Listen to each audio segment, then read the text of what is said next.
Hey everybody, what's up? Welcome to episode 3 of Climbing the Ladder. I'm your host, ChanmanV, and joining me and hosting the show as always is John Clark, COO of CSN. What's up, John?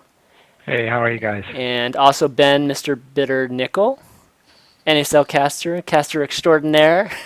What's up, Ben? Hi, not too much. And we have the pleasure of welcoming 3 guests today. So it'll be our first show with actually 3 guests. And wanted to welcome Adam and Tyler Rosen, quote unquote the Rosen brothers, as people refer to them in the community. They're the co-presidents of the Texas Esports Association, TESPA Do you for have short. them? Do you have them labeled, or do people have to guess which is which? I got them labeled, so they don't have to guess. We gotta switch chairs, Adam. Exactly. You guys are in the same room too, so it's gonna be pretty Makes cool. it easy. Joining. Cool, thanks for having us on. Yeah, no problem. Joining the Rosen brothers, we got Western wWSpades, Brian Francis. He's been a long time player in the scene, and he's got a really unique background. So I've been wanting to get Brian on here for a long time because Brian's got a business degree and he also founded a team. So he's a very interesting combination in a pro gamer. What's up, Brian? So much. Happy to be here. Awesome. So for viewers just tuning in for the first time and never seen the show, what we do on the show is we try to go over different segments in the industry, segments like the player team, event organizing, sponsor segments, and we try to really get to the nitty gritty on a lot of issues that are going on currently. And what we do to start off the show, every show actually, is we try to ask our guests what kind of misconceptions that they think that are going on right now in the community, and they really feel like needs to be cleared up, particularly in the segments that they are they kind of work in or are experts in. So why don't we do that? Why don't we start off with Adam, Tyler, Brian? If there are any kind of misconceptions you want to clear up when it comes to, I guess, organizing an event, or for you, Brian, just players, why don't we talk about it? Sure. Sounds good. One misconception I would say is kind of the barrier to entry within esports and within event production in general. I feel like most esports events right now, they're very open to help. I know a lot of people want to get involved in esports, but they see it as sometimes frustrating to get involved, or kind of they don't really know how to. And I would encourage those people to simply put their best foot forward and just try. Make an event happen, contact the organizers. If you want to get involved, there's always room for awesome talent in esports. I think that's one of the great things about the community, how much creativity we have, how much talent we have, and people are always looking for that. So there's always room to get involved, and that's one thing that I would really encourage anyone watching to do if you're interested in that kind of stuff. You know, that's actually really funny that you say that, because I was going to say the exact same misconception. So, yeah. No, but I completely agree. Regardless of whatever anybody's talent is, there's room for it in esports, and there's room for it in event production, team management. Whatever you want to do, your unique skills will most likely have a place somewhere. So I'd say esports is actually really pretty easy to get into, contrary to popular belief. Awesome. I'd have to kind of agree with that. I mean, even just doing a show like mine. I mean, it's just one of those things where if you're willing to do it, I mean, you can do it. Really, the barrier to entry isn't quite as steep as I think as most people think. What about you, Brian? Is there any kind of misconceptions regarding players that you think are going on right now or running rampant in the community right now? Well, I mean, a lot of times I get it from players messaging me on Battle.net, and like a lot of people on forums tend to think that pro gamers make a really good living. But really, it's like if you're a top player, you're lucky to get at least $500 salary a month, and then streaming you might make a few thousand if you're really a top level streamer like Destiny or something like that. But most players are making less than minimum wage, and a lot of people are like putting off college and putting everything into gaming when really there's no, I guess, long term. So it's just players aren't like as safe as people think, and I definitely wouldn't, I guess, put everything into gaming unless you have some kind of fallback or you are good enough to win hundreds of thousands of dollars. That's really the only way you're going to make money at this point playing. But I mean, obviously things can change. Esports is growing very quickly, so I don't know. I'm excited for this year and see what happens. Cool. So I mean, Brian, I here know we a lot go. of really mediocre players in Europe that make about 600 plus a month in euros. I don't know. Maybe it's just a North American problem that you're speaking to. Yeah, I definitely know that people in Europe tend to make a little bit more money, especially like German players because they have like EPS and other stuff. I think Europe's a lot better at kind of growing their scene. There's a lot of like European only tournaments, or if it is a European tournament, it might only have like one or two Koreans. Where the North American servers kind of just dominated by Koreans, and people tend to think that Koreans are the only marketable players, even in the North American scene. So I think it's a little, I guess, more difficult for American players. I also think that's why like European players tend to be a little bit better than North American players, just because they have like a more solid scene and more motivation because they can actually make a living. But I mean, even if you're making like 600 euros a month, like what's the long term in that? You're not gonna be a pro gamer forever. You have to have something else to do, and you have to be able to, advance in some way. Like even if you're making 50 grand a year as a gamer, if you have nothing to fall back on, then you're kind of screwed. So I don't know. It's a weird place right now, I think. What do you think is? I mean, just given that, what do you think is the motivation then for these players? Because I think we've talked a little bit in some of the past shows that there are only so many really big tournaments or tournaments that actually pay have really solid prize pools that people can win, right? So and the number of players, I mean that totally outnumbers that, right? So I mean, what do players in like that you'd kind of if we were to kind of classify in like a mid to low tier, I mean, what kind of motivation do they have then? I mean, why are people staying? I guess staying in pro gaming if if they know that they're not going to get to that GSL champion or even like maybe an MLG champion phase for at least a very, very long time. I think it's just kind of like a love of the game and the kind of you want to make it kind of like in Brood War. Like Americans tried, even though there's really no chance for them to ever get to that high level. I mean, Idra was one of the few. But Okay, you're talking about Brood War. yeah. Continue. I was about to go batshit crazy. I mean, people found motivation, but I think now that like esports is kind of looking where eventually it's going to be a career. I mean, it is a career to a few people, and like there is the long term, like Day 9 and stuff like that, and other like casters and personalities. Like they have a future like outside of gaming or transition to other games. But pro players, like unless like you have some special skill or didn't you just start a team, Brian? What, Rain? Or Yeah. what do you mean start a team? So is all this negativity coming from the Rain deal? You sound so No, down on the world right now. Oh, fuck my life. You can't make it It's not like anywhere that, as a it's pro just- gamer. Well, I mean, some people can be happy making, if you're making money playing pro gaming, like there's maybe like 10 gamers outside of Korea that are making more than 50 grand a year. And I mean, that's fine, but what are they going to do in a few years from now when they can't game? Like the scene has to grow for this to be like a legitimate career where you can put off school, you can put off like finding another job. Like that's what I'm trying to get at. I'm not trying to like be negative or like tell people like don't play anymore.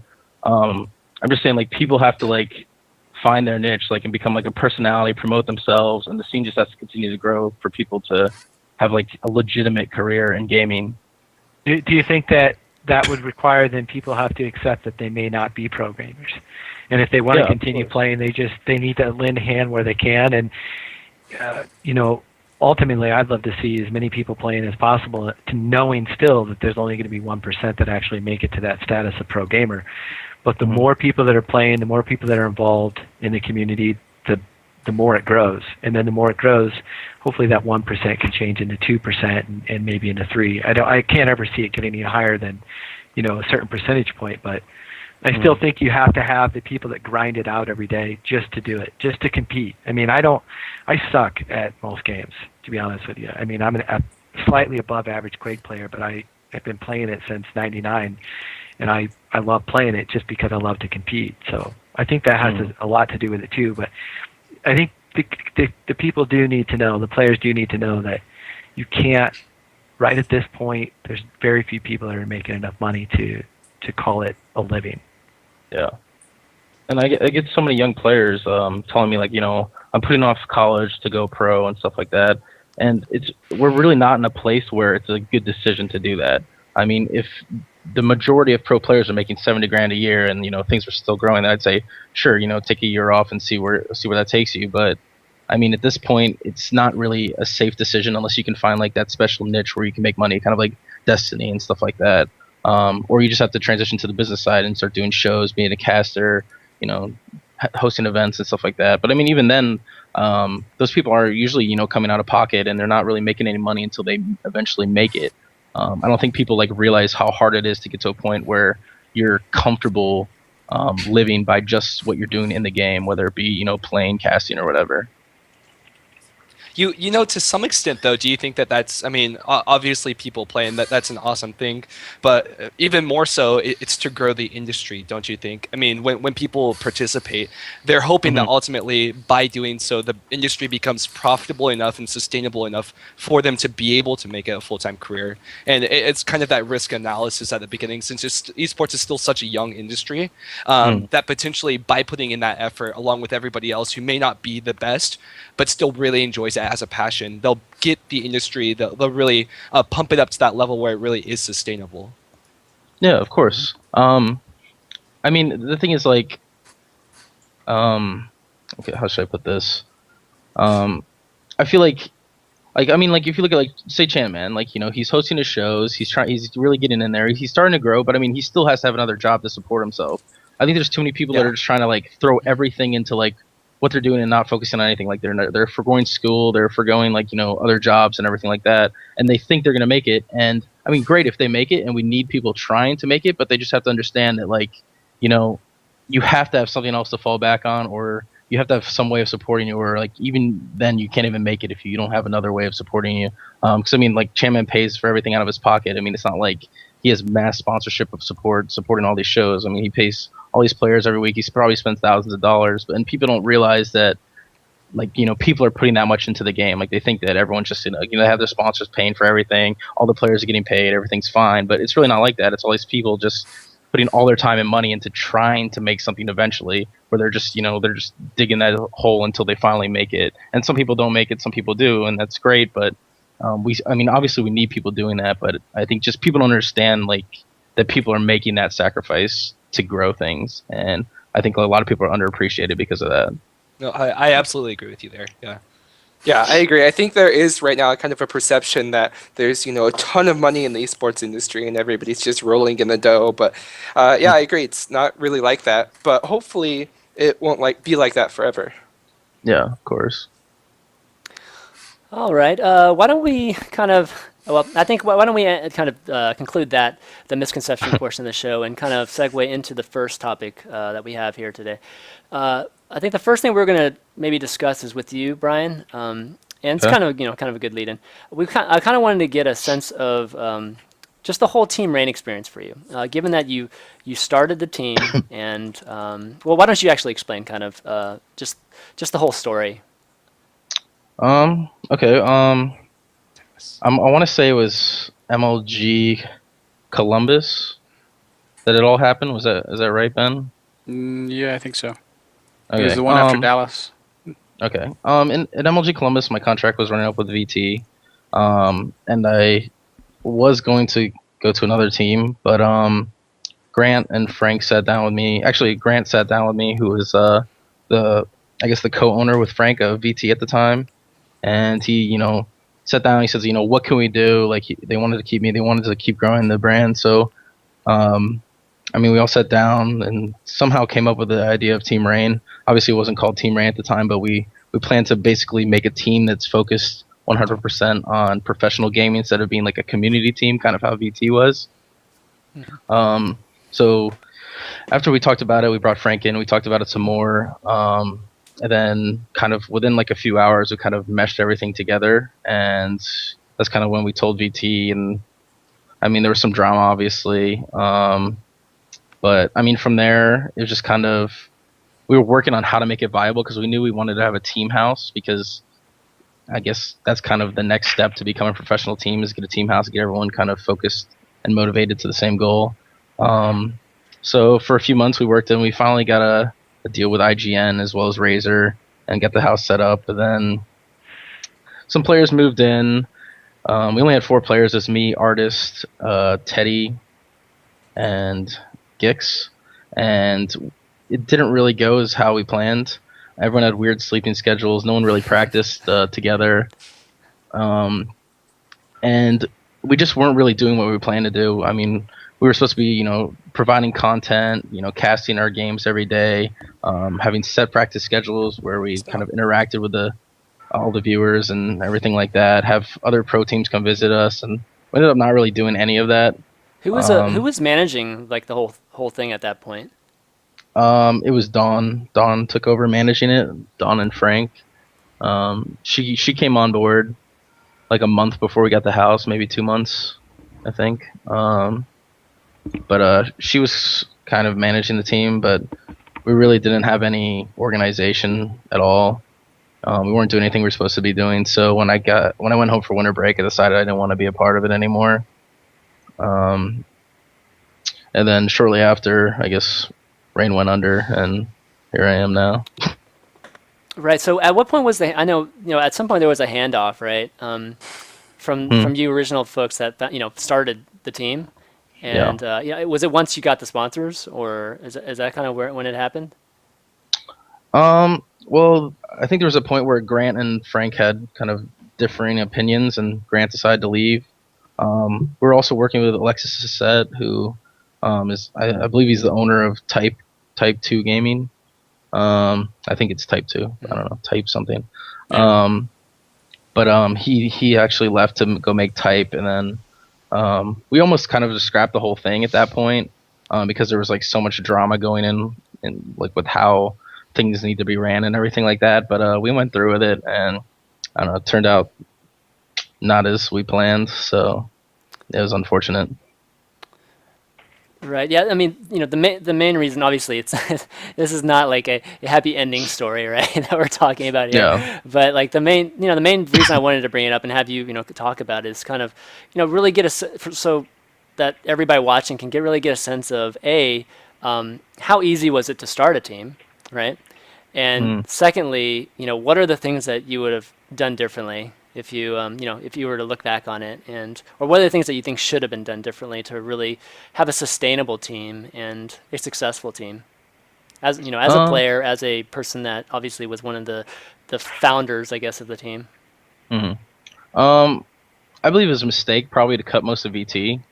I think we definitely should have, because I mean it's a team house. Like you want to have at least 8 players all working together, because you want like 3 of each race, I guess, to be like an optimal practice environment. So I definitely would have probably kept them on.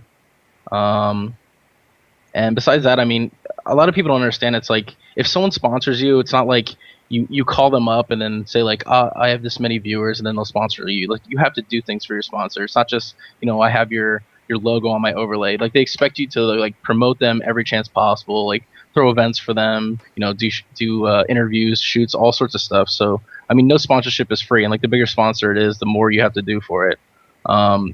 So I definitely would have, I guess, took a more managerial role, I guess, in the team, and made sure we were doing all those things to keep our sponsors happy. Because in the end, I mean, once I left, then Kiwi and Slush said they didn't want to go to the house, and no one was producing content, no one was promoting IGN, so IGN decided to pull funding.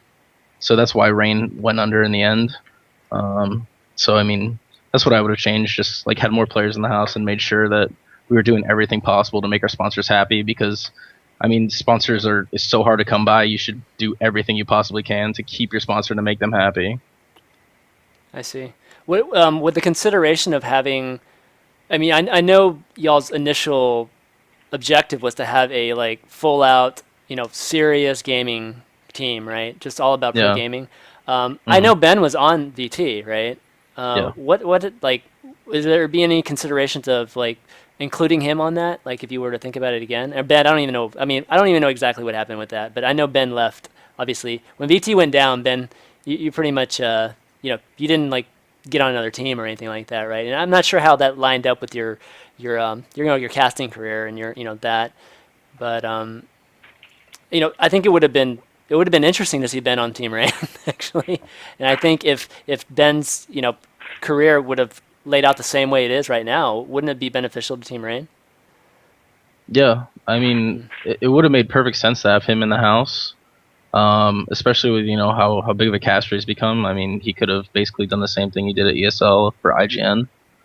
So yeah, obviously that would have made sense. I think at that point though, we were all like a little bit naive and we didn't really think things out. And You think? yeah, Fucking. I mean. Okay, I'm not gonna go just yet. Not gonna go. He's restraining himself today. yeah.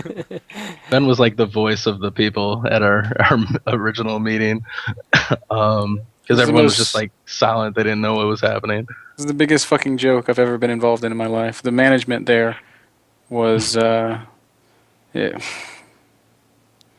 was not well managed. Yeah, I can agree. That was my first managerial duty, and I failed you. But yeah, it was pretty bad. We were all really naive, and we didn't really know what we were getting ourselves into at that point. I mean, do you like with I'm sure you know a lot of other people in the community. Wake up call, but apparently not enough. Oh, sorry, I had my call cut off for a second. Yeah, mine too. Do you see this kind of thing happening right now in the community, like with other teams right now, or do you given that you know the experience and you can probably spot it, right? Do you feel like this is happening in the community right now? Like teams starting pretty much, kind of have a lot of characteristics that Team Rain had. I don't know. I don't really want to say because I don't know. But I think like the teams that are popping up, like Eclipse and stuff like that. Like I don't know anything about them. I just assume they have a lot of money behind them, and they've done some questionable things. But I think like they should be okay. Yeah, let's have a meme contest. That's fucking smart. Yeah, Fucking joke. That was crazy. Pretty Actually. ridiculous. Yeah. Yeah. I mean, I feel kind of bad because like Rain like was trying to like do something that no other like teams were trying yet. I mean, obviously EG like got their house, but like we kind of came out of nowhere and we got this whole big sponsorship and everything. So I kind of feel bad that like we failed. So we set like a pretty bad example on how to do things. Yeah, I mean, I haven't really seen any other teams like try to do that or make necessarily the same mistakes as us. But then again, I don't really know.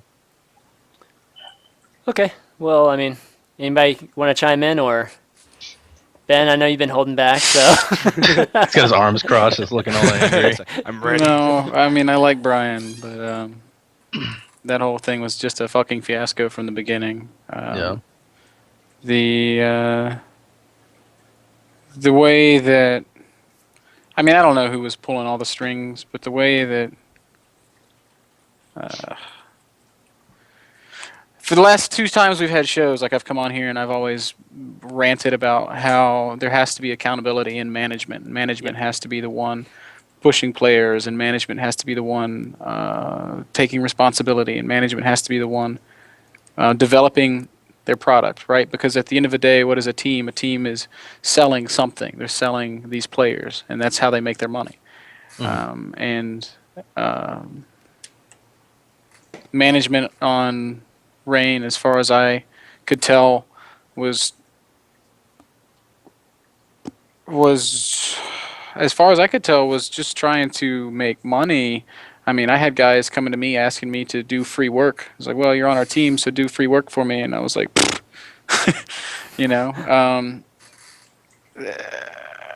mean, was it just a problem, Brian, of just, a plan was just not laid out, prior? I mean, there was a plan, but I feel like once we moved into the house, like everyone was just like, we got this, whatever. Like, I mean, Frank works all the time, so I mean, he has like an excuse, kind of. But no fucking excuse. It's the biggest joke I've ever heard in my life. I mean, if you're gonna start a team, no, I'm fucking serious, Brian. If you're gonna bring guys in and if you're gonna have players put their faith in you to provide them with a living environment and a practice environment, and then you're just gonna fucking pull the rug out from under them because you don't do your goddamn job correctly, it's a fucking joke, man, and it makes me mad as hell. I agree with you. I was You've just got trying to be guys nice. that came over here from Korea who are now just like, oh, sorry, no more team. Yeah. It's ridiculous. It's Yeah, Artis actually couldn't go to the spring arena even though he qualified. That was kind of messed up. But that was after I left. But yeah, I mean, like everything that was being said, like that they're gonna do, never got done. They said they were working on certain sponsors, but that never went through, and I never saw them working on it. That sounds like a lot of other teams right now. Honestly. Yeah. I think like the Unfortunately. extent of management was like, hey guys, put your dishes away. That was about it. Take out the trash. That's about all that's going on there. Jeez. That's okay. Yeah, I what mean, Bitter that's- said that's- was right. It's just that's he's part of being management. very It's just- real. Yeah. It's Yeah. just a goddamn joke. I mean, if you, it was very clear to me from the beginning that people didn't have a. I'm just trying to choose my words, man. It's okay. Just let it out. It frustrates me because I really thought that that whatever VT was a good thing, and that the whole rain fiasco was just it was a spit in the face of of of a lot of people, man, of players, of fans, of that whole community. It was just shat all over, and then on top of that, you spit in the face of esports and of StarCraft 2 by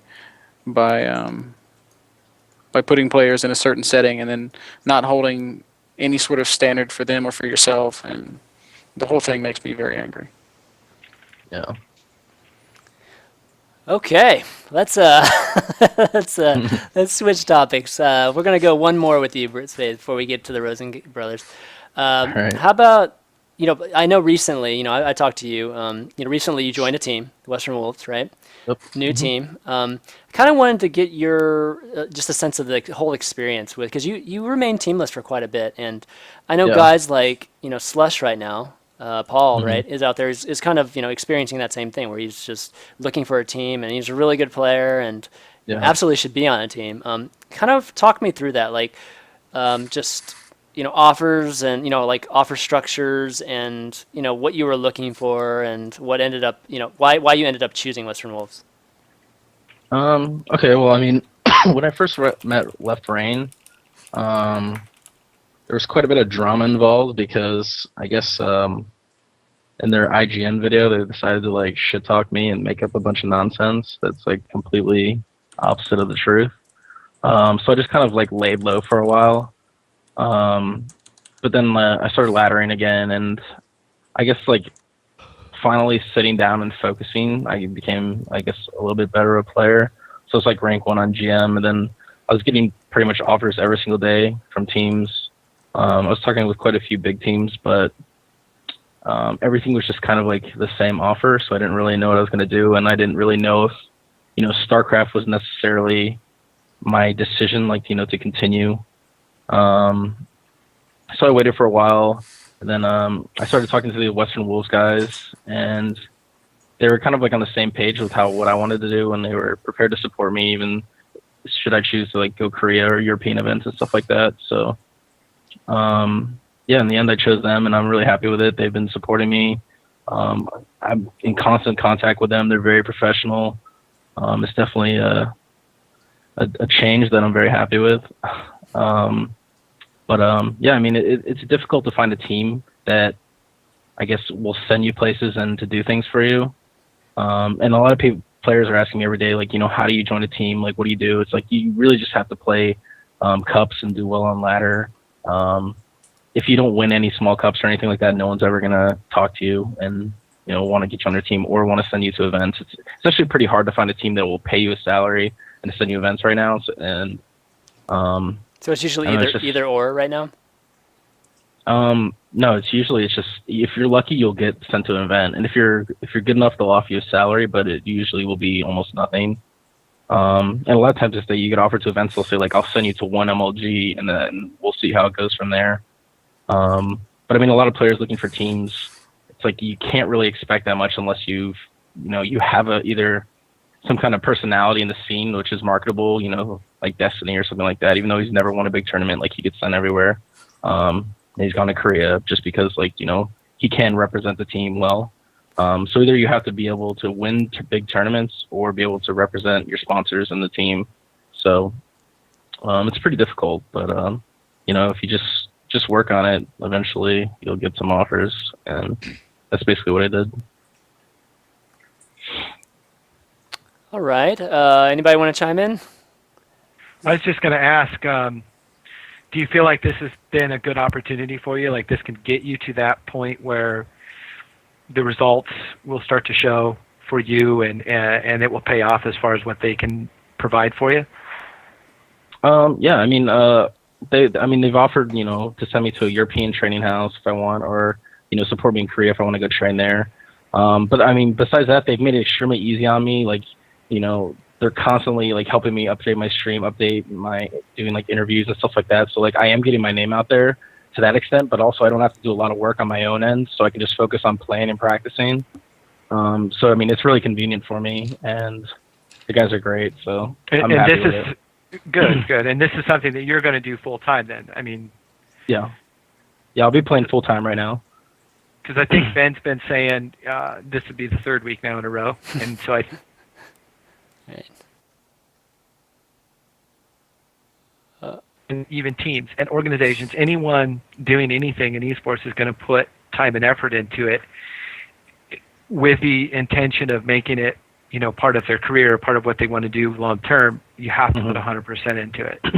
Yeah, for sure. So, and I wasn't accusing you or saying that wasn't the case. I'm just making that point that this goes back to what we've been saying, I know, at least now for the third week in a row, is that it really does have to be about making sure that you're going to put 100% into what it is that you're doing. Are we still live? Yeah, we're still live. Yeah, I just blipped for a I like second. hear like an echo. Yeah, whoa. You still hear an echo, or? No, I think- It's because the Okay. stream refreshed, so I see. Yeah. the volume usually resets if you have it up in the background. Got it. Yeah, I mean, like I said before, like it's really hard for a player to kind of focus like 100% on playing. Like I'm blessed enough to like barely make enough to like focus 100% on this, but I am also like doing things on the side, like in regards to like I guess business opportunities within the esports community. So like I am working on other things. You can't really just focus on playing 100% unless like you are, that person that's going to win tournaments and be able to supplement their income with prize money. Because I mean, right now, I win daily cups and stuff like that, and I think with streaming, I've made like 30 grand and like since I've been playing StarCraft, which is, nothing really. Compared to a normal job. So Wow, yeah. I'd love to be able to make that much streaming my admin activities. Do you think I could That's like make a that year and a half. People like sitting below here poverty, watching me though. work on the computer all day? Jeez. Okay. I didn't want to hear that. Actually, you know what? We had one more topic. I just realized with you two. What are like anybody here, but particularly you, Brian? What are your thoughts on players staying in esports post playing career? Do you think you were mentioning how much of an investment, right? Really being a player is, right? At this point, actually at this kind of crucial point in your life, where you're coming out of college or whatever it is. What do you think is? What are your thoughts on that? Do you think players are entering gaming knowing that later on they're gonna try to get an esports job? Really, this is like their career. Like it's not going to be like, okay, I stopped playing and then I'm going to become an engineer. It's nothing like that. I think that happens. Obviously you can be a gamer then go to whatever career you're interested in, but I think the vast majority of players like have a genuine love for esports, and so usually they'll fall into some kind of esports related career afterwards. You can get a business degree or do whatever you want, and then just go into the business side of esports when you can't play anymore. And that's what you see with a lot of other professional players that come from the generations before us. Like someone like Day9. It was a professional Brugor player, and then he transitions over to like caster personality extraordinaire now. And I believe he just got his master's. So obviously he thought ahead and made sure he has that fallback and he can make something long term. If you love esports, why not get a job in esports. It's one of the fastest growing industries right now, so why not? Yeah, and I just want to put out there that I think those players who they may not be entering esports or playing with the intent of staying in the esports after, but I think that they're in a really good position to do so because those players have the inside ideas about what players want, and ultimately, players oftentimes drive the industry. Although, of course, teams have a very, very important role in that. Teams have to be able to relate with their players and have to be able to manage their players effectively. And if those ex-players hop into those positions, I think they're that far ahead and have a pretty good understanding or are in a position to have a pretty good understanding of what's necessary and what really works and what really doesn't. Yeah, Yeah, it's just that different perspective, which is extremely helpful. Yeah, I mean, it can translate to other careers. It's kind of like, you know, I have two people here with a master's in business. Who am I going to hire? The guy who was a former professional gamer, or the guy that just randomly came into our industry? I mean, the I have professional two people gamers can have. here with masters in business. Who am I going to hire? The guy that just is out of high school, the guy that's been, or just out of college, or the guy that's been around the fucking world, interacting with people in multiple countries within multiple organizations, networking himself globally. Yeah, exactly. And I don't think That's that stops- esports, Brian. Yeah, that's what I'm saying. You literally said what I was trying to say. Okay, well, the way it was coming across is not what I heard. You're just Yeah, an I don't angry think that only person. goes for players. I'm I think that- still pissed, man. It's okay. I don't blame you. And it's still not. pissed, It's too. not. Yeah. I mean, I'm fucking. It was the way Frank ran things that made me so mad. Just to be open with Well, you, this is like the first time mean- we've talked. Yeah. He's passive aggressive, and you can't really lead like that, I guess. So I think that was like his big problem.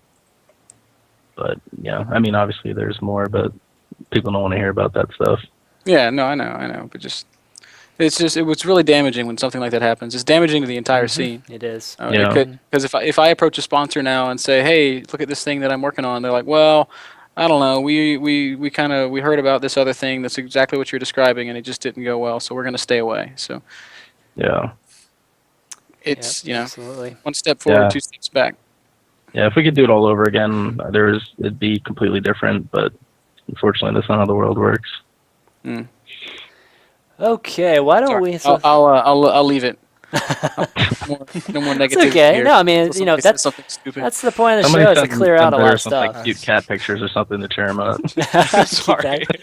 Yeah, Tyler, send that cat his way, man. No, but okay. Well, instead of having the Rosen brothers just kind of sitting back here, why don't we start talking about some of the event organizing segment, and obviously it's the Adam and Tyler Rosen are the co-presidents of TESPA, and TESPA has been doing, I think it's been. I mean, I know y'all done several events, but two kind of big ones, right? I mean, Lone Star obviously being the one that everybody knows about, but I remember Jeff, In Control, going to the one previous to that too, right? He was at the event was it the previous year too? Yeah, Right, so it was the- Yeah. October before it, so about Sorry, I 6 months think you're before. muted maybe? Are you? Am I? No, I can hear him. I Okay, can never hear him. mind. Yep. That's weird. But yeah, we've been around for about 2 years now, and each time we keep the idea is to keep things growing. So we started small, like anybody would start. Just having a 64-person tournament, open bracket, single elimination, measly prize pool, whatever you could scrape together through entry fees and that kind of stuff. But we've really been focusing on each time improving certain aspects, growing in certain dimensions, growing the size, growing the scope, growing the streaming quality, growing the professionalism, bringing new people in. And that's what we've been doing. I think we've had 3 or 4 successful events now, 4 actually. And those last 2 are the most recent. So they're the most well-known, the biggest. And I hope to only continue getting more and more great events henceforth.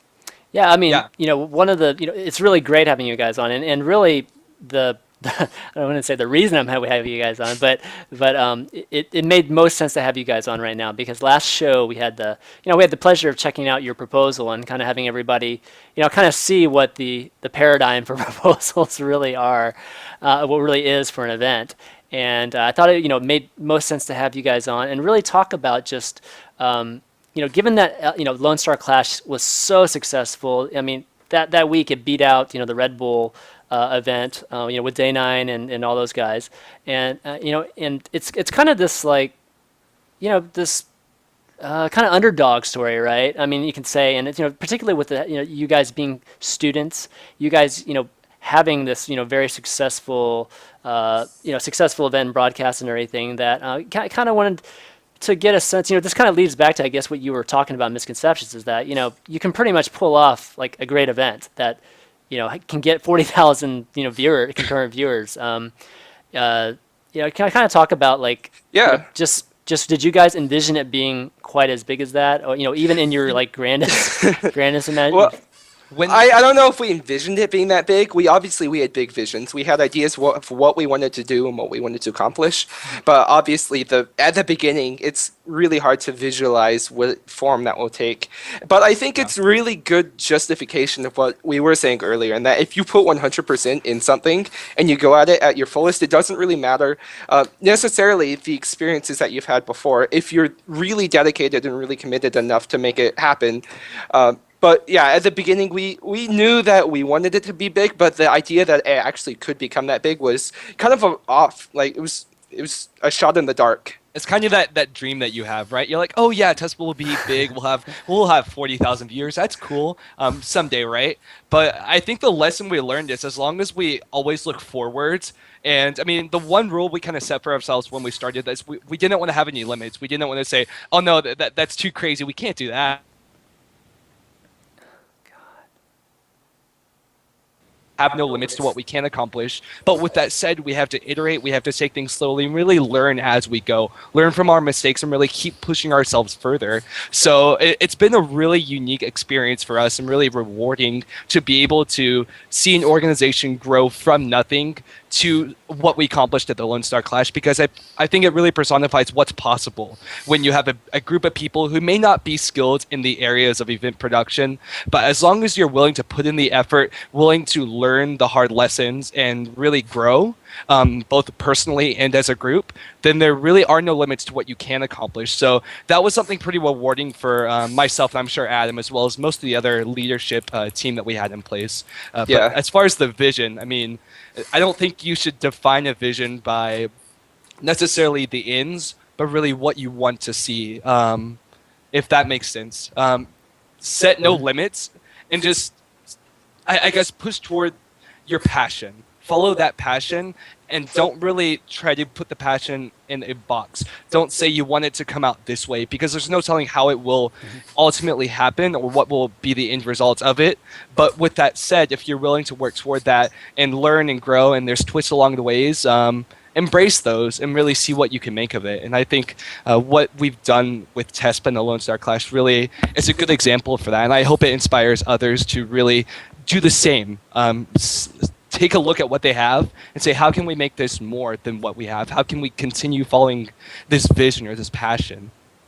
Yeah, I mean, that's really definitely awesome stuff, and I totally agree. I mean, I think you should never limit yourself or box yourself. When you're trying to envision something like a great, just like trying to accomplish a big project like that. I think one thing that's really neat about obviously this show right now is that we four of you guys were obviously involved with LSC, Lone Star Clash, and one of the things I wanted to talk to you guys about is it was a 16-man tournament, right? Is that right? Yeah. 16-man tournament, and I really wanted to get a sense of you guys, from you guys, especially the four of you guys who you were actually there and running it or casting it and everything. Why was it so successful? You know what I mean? It's like, that's really the key component, and because like if you look at events like MLG and IPL and those guys, you can kind of sense that they really feel that you have to have the DRGs there, you have to have the MKPs and the MCs, but you guys. I think the biggest Korean you had there was Polt, right? And he was, he was pretty much the only the biggest Korean, the winner of the GSL Super Tournament. Yes, $100,000 tournament. He's nobody. I'm not saying he's nobody. I'm not saying he's nobody. But definitely you guys, you guys ended up getting him through just other relationships, right? It wasn't. I don't feel like necessarily, Well, I mean. Oh, sorry. No, I was just gonna say, I just didn't feel like, you guys didn't stack that lineup with just the top players or top Koreans. You definitely had different facets in that. You had the Dragons and the Destinies and those type of players, as well as Polt and Stefano. Like really Yeah. top tier players. But I kind of want to just just comparing it to like an LG or stuff. I just feel like proportionally you didn't have like a completely stacked lineup. And Maybe that's exactly why it was successful too. I think that part of that probably is one of the main reasons why it was successful. We approached it as in we're going to embrace the personalities that we have. We're going to embrace what we have, and we're not going to pretend to be something that we're not. We said this is what we are. Well, look at our roots. We're a student organization coming forth, putting on an event.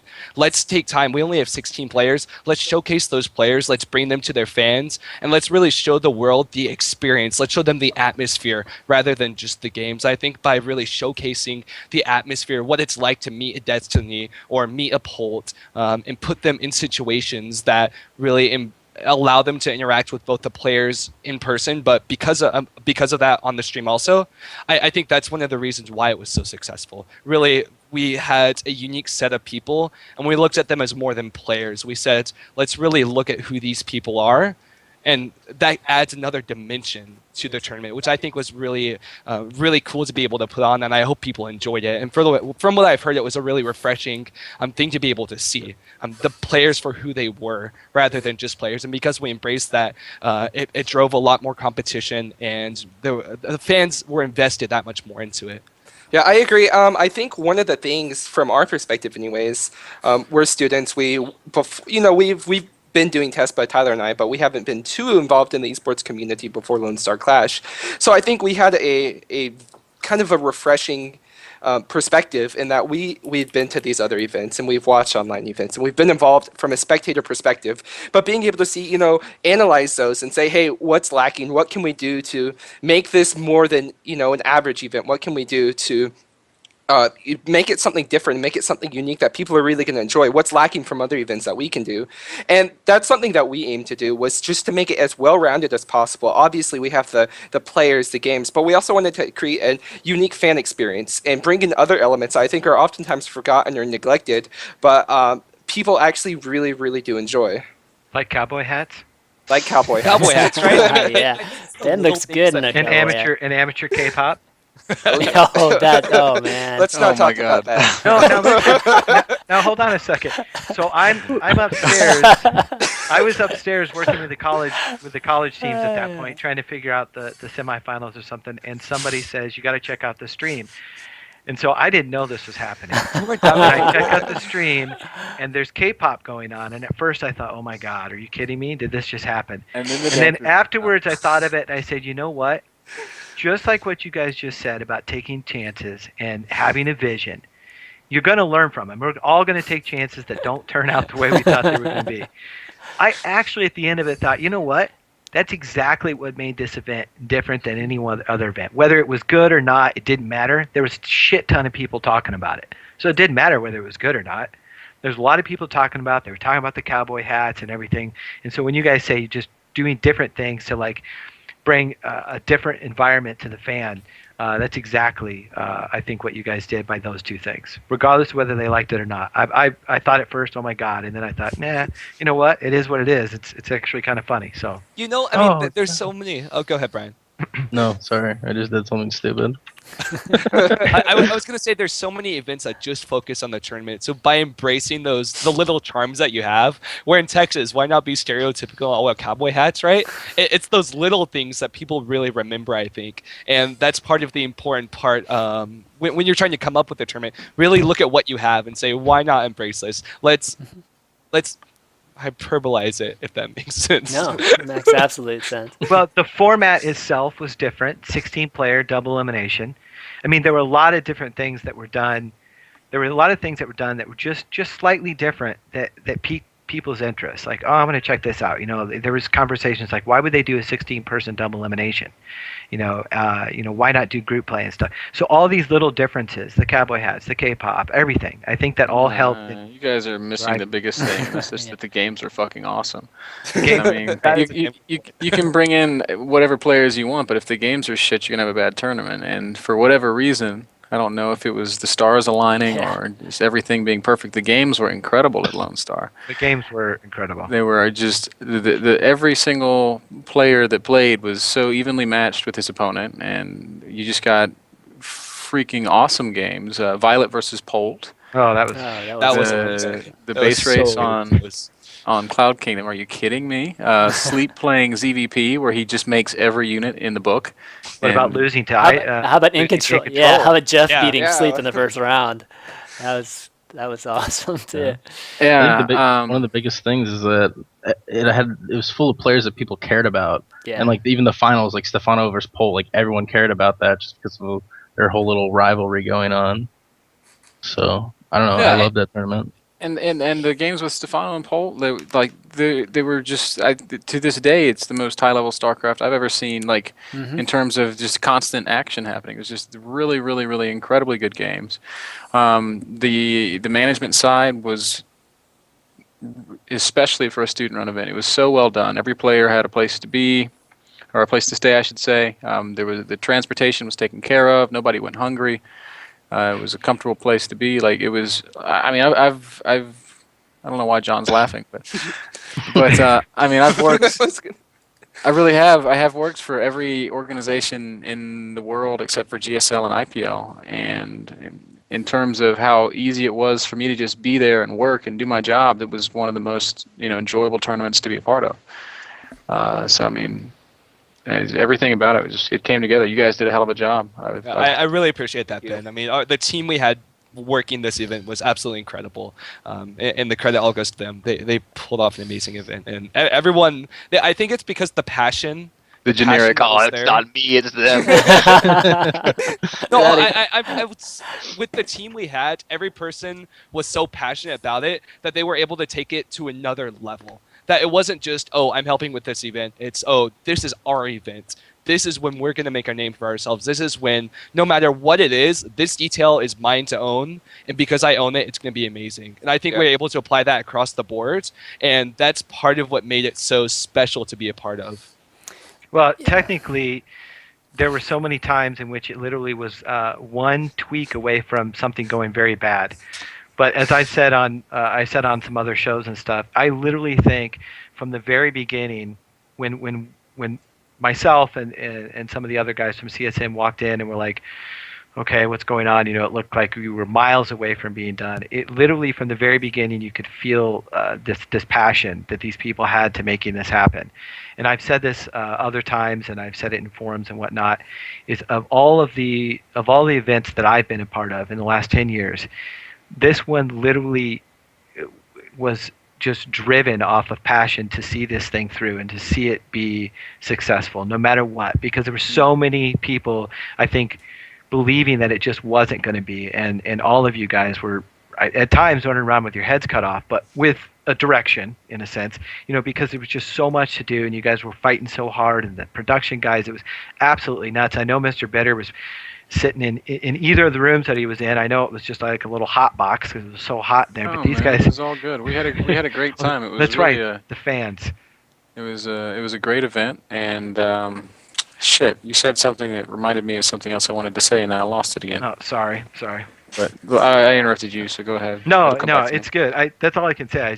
I can't say enough about the event and about my experiences there with the people that were doing it with Tyler and Adam and all of the TESPA crew. I mean, they worked so hard. Even the guy who was just there to kind of oversee the building and make sure things went well, he stepped in and helped in a lot of different ways. I mean, there were a lot of people helping. It was I really can't say enough about now it. I remember. And I just wanted to say how much sense, like looking back, it makes so much sense to do these things on college campuses because you have so many more resources at your disposal on a campus than you do at a convention center. And it's so much cheaper, and there's just so many people that are willing to get involved. Yeah, I mean, if you want to fill some time, you can bring in the Korean club to break dance or whatever. Breakdance. and they would love to. God. No, I agree. There Is that are what a they lot called of it? benefits for doing things on campuses. But I think the primary benefit is people, just because being on the campus for almost 2 years now, we've been able to cultivate a group of people who are not only passionate about esports, but are willing to put those passions to work and willing to see what happens when they put all of their time and energy and effort into making something happen and seeing what they can actually create. And it's such a rewarding feeling, especially for a student who spends all of his time studying and, doing stereotypical academic stuff, or even outside of that, working on a project that's in a sense larger than life and being able to actively have a role in that and make just the idea of knowing that, hey, we can make this whatever we want it to be is really, really powerful. And being on the college campus helps in that it's so easy to motivate that, just because all of these people are here, they're active, and they're looking for things to do if you present them the opportunity. It's like a hotbed of talent for people who just want to do something amazing. And if you provide that opportunity and you really set up the stage and say what's at stake, then, I mean, we saw we had a ton of people always interested in getting involved, and that's pretty special to us, just to be able to have that, yeah. Yeah, that's not to underscore the monetary benefits of doing it on the college campus. Yeah. I mean, those obviously exist, and they're definitely helpful in doing large-scale events. But there's definitely a limit to those things also. There's only so far you can go with it. Go for it.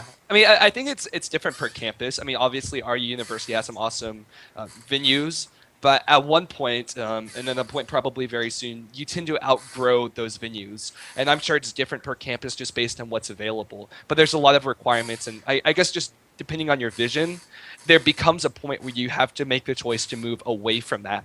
And the college campus is amazing. Even from a spectator point, you live right there. You live 2 minutes from the venue. Why not go watch? So it's an awesome venue just because you have people. But at some point, I guess you have to make the hard decision to weigh it and see if it's able to, I guess, keep your growth. I feel like you're spoiling some new event that you're working on. What's the big secret, guy? Tyler and I have been discussing plans for our next large-scale event, but those are still in the works, and we're not going to give anything away yet. But I think the best way to put it is college campuses are great catalysts to getting things like this started. That's a very good way to put it, I think. I mean, even so, there's so many awesome things that you can do on a college campus to get started. It's amazing. You guys crack me up. All right. Okay, I mean, not to kind of rehash this again, but I mean, still, I mean, pulling off this event, event that has the proper production and everything, and and just a high level kind of production. I mean, that's one thing, but going against Red Bull, I mean, going against Day 9 and DJ Weed, and I mean, who they have, Rhett, and was it Thorzane? And I mean, we're talking about crazy, like people, a lot of other people care about too, right? I mean, it's like there's still something, there's still still a special what you talking about, Chris? I mean, easy. Okay, tell me. When that event was announced, we were devastated. The Pixar weekend, we thought it was awesome. We're like, at last, when we thought we had it all coming together, it's like, oh, Red Bull's doing a LAN. How much money do they have behind them? Like, how much professional talent do they have behind them? But in the end, it was awesome to kind of go parallel with them. I think it really reinvigorated our member base, and it really gave them a reason to push even further. And I think because they had that reason, because you had something additional that you had to prove. Yeah, at first, no one thinks that an event of this scale on the college level would be possible in the way that we pulled it off. And then you have another big event come up where you're competing like head on with it. So it really, I would say, it strengthened our resolve, and it really just gave us a reason to push that much further to see what we could accomplish. So I mean, I kind of a blessing in disguise, I guess. It could have gone much worse, but at the end of the day, I was blown away with the results. And yeah, I mean, absolutely. I think I think it just just shot it up another level, because it was like basically a measuring stick, and you guys were going head to head, and you guys were winning. I mean, I think that really I guess emphasized the point, and it's great, because I don't think this would have had the same effect, right? If it was kind of the opposite. So I know other folks right now are trying to, I don't want to say copy you guys, but you can tell that you guys have had an influence, and you've been inspirational to the SoCal guys. That's what I was going to bring up. The Southern California group is really like They've got you guys in their crosshairs. They're trying to. Yep. Well, I mean, that's good though. That's good. That's what esports needs right now. We need other just grassroots, organic people, organizations who say we can do that, and then they go out and do it, and that provides a new level, right? It just raises the stakes and Yeah. says, "You're next." What's Well, up? when they do that, it's also a testament to what we've done, and kind of like the Red Bull event, that just motivates us to try to go farther in the future and do more and outshine them. Just because, I mean, we've started a pretty good tradition here, I guess, of doing great things in collegiate esports, and we want to continue doing that, but keep raising it to the next level and raising the bar and keep doing bigger and better things. But to some extent, I think that's what esports needs. I mean, I think events should be working off of each other. You should say, okay, what worked here? What can we do to make our event better? Because I think if everybody does that, eventually the whole scene is going to be elevated to an extent that helps it to become a lot more viable in the mainstream. Yeah, I mean, I think to some extent we're in a really good position here in college because we have an excuse for not having a real job, a paying job, a job that gives us. So we have that extra time to put everything we have solely into making esports happen. And at the end of the day, a large reason or a large majority of us, I would say, are hoping that we become esports. We can work esports up to that point where, like we were talking about earlier with Brian, the sustainability and the profitability for people who stay in it. So I think it's a really good opportunity for us right now to say we're in school. We don't have any obligations other than that, or to a large extent, why not? And just having that why not, that just free card to say, hey, go for it. That's really helpful, and it motivates a lot of people, I think, to stay involved as well. Awesome. Well, any of you guys have any more to chime in the whole Lone Star class topic? I just want to say that, like, they're setting like a perfect example for, you know, how things should be done, and Yep. I guess the proper way of going about it. I mean, like, obviously, like, they're still in college, they are working for something bigger, but they know that. I mean, obviously, it's just their sacrifice at this point that's making things work. So, yeah, I'm definitely impressed with everything they've done, and everyone else should be. I appreciate that. Thank you, Brian. Thank you, Brian. Yeah, for sure. Okay, awesome. Why don't we kind Wants of an invite to the next one. exactly. Yeah, Exactly. but I was sitting at home watching it. You feel him rubbing his nose here. No, but yeah, kind of leads into the next topic, which is what do you kind of talked a little bit about already, but what's the power? What do you think the power of esports on college campuses is, or what do you think? What do you think the influences are that can be made, on college campuses? Well, I think there's a lot of power, and up to this point is largely undiscovered. College campuses offer a lot for prospective students, and let's face it, a huge percentage of the collegiate demographic, or I guess of the esports demographic, is in that college range. Age-wise, you're pretty close. Average age for people coming to our event was 23. A lot of those guys who are in esports are in the college range, so I think colleges are a great place to start esports on a grassroots level and to really grow it, because you do have a lot of benefits on college campuses that you can utilize: free meeting spaces, access to people, access to free printing, and this kind of stuff oftentimes. Free printing. Wow. I Okay. mean, it's even at the start, it's those small things even that matter, though.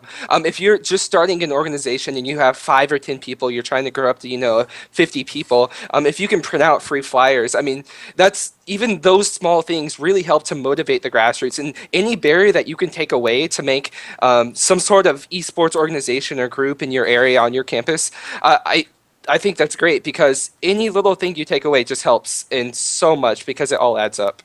Yeah, kind of looking at it from another angle, I guess. I think a college campus is an awesome place to host big esports events. I mean, if you look at esports, my personal vision is if you create an esports fan early, they'll be an esports fan for life. They'll get hooked on that energy, that passion that you see, and just the whole competitive nature. And people in college are very unique because they're extremely open-minded. They're willing to try anything for the most part. So to be able to bring these amazing experiences that we all love to a brand new demographic of people who may not know about it, but at the same time are very open to seeing that, and probably once they see what is created there and what really goes on, would be hooked immediately. I think that's a really good step for promoting esports in the long term, really making it go mainstream in the culture and really, I guess, expanding their horizons to people who are more accepting or even more contributing to it. when otherwise they may not have ever known about it. So I think in that way it's also very good.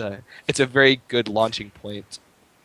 Yeah, I can't even imagine how like fast the scene would grow if other colleges, followed in your footsteps and started doing the same thing.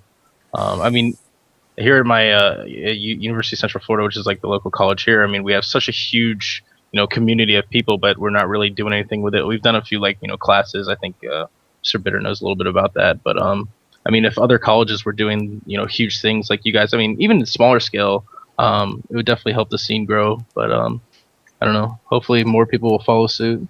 Yeah, I really hope they do, because it all starts small scale. You can't just expect it. Hey, I'm going to host an enormous event and everybody's going to come and it's going to be great.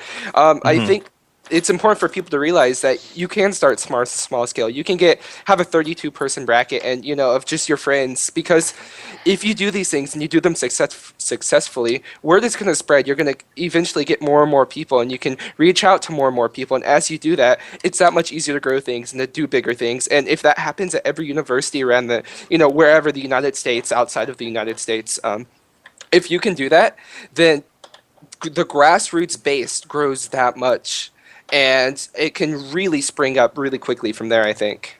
Something I think that has the potential to really propel this forward is the competition between colleges too. I mean, colleges are perpetually trying to be the best.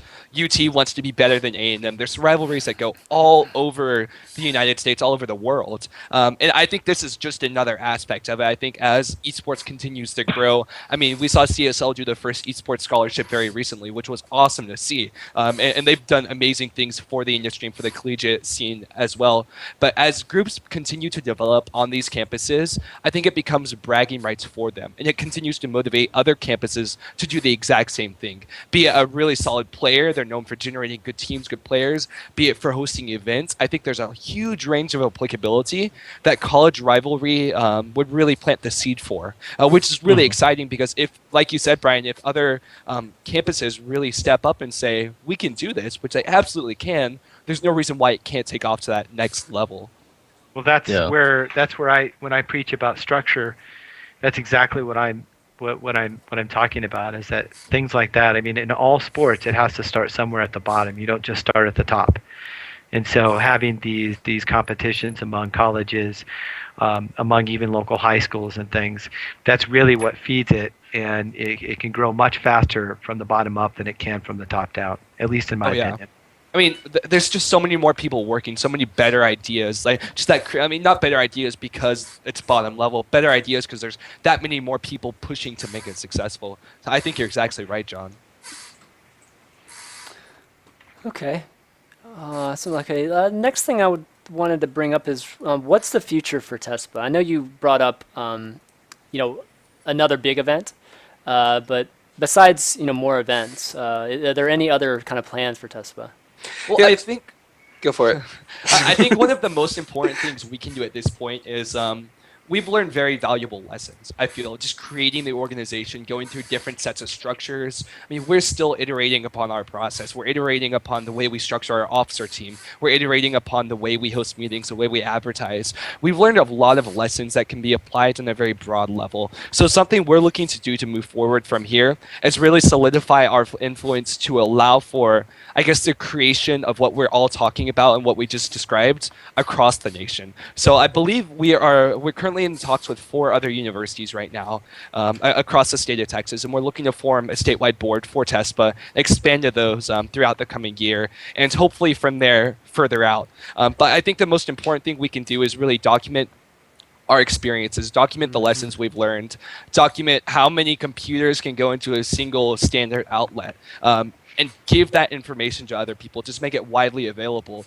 Because a lot of what we've learned are lessons, like we said. A lot of it's just information that you can't find many places. But since we've been able to really go through that process and we've learned what works, what doesn't work, if we're able to share those lessons with other people and share those, those experiences with other people, it really, I would hope at least, it would kind of give that process a jump start.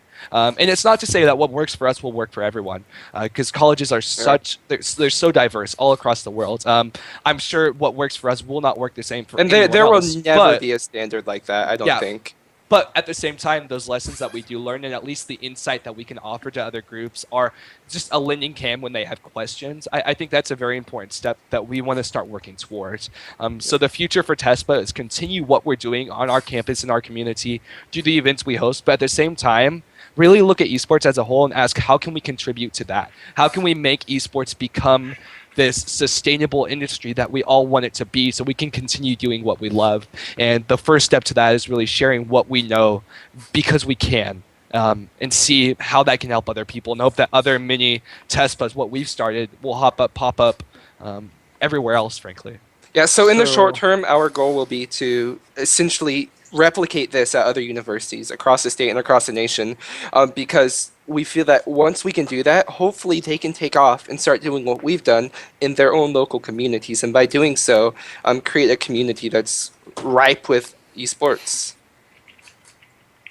So how many computers fit into a standard outlet? It depends on the amperage and the voltage. Yeah, we had a couple of experiences with that prior events. It's funny, but- Ben, I think you went up in the ballroom at least once during the event, right, where we had all Yeah, the when I set lost up. a gun run in Quake, this is the most bullshit I've ever experienced. That's a big room. I think it was 5,000 square feet. Wow. And there's two giant 150 amp bricks in the back for power distribution. So 300 total. The first time we wanted to host an event about a year ago, we went to that venue and we said, we want to host an event. We're going to have this many computers set up. And at first, I think we planned for 64 computers at that event. Yeah. And they said, hell no, the room's going to blow up. I'm like, I don't exactly think so. So we got the numbers, we started doing the calculations, and it turns out that the room could support something like 160 computers while still being about 70% loads.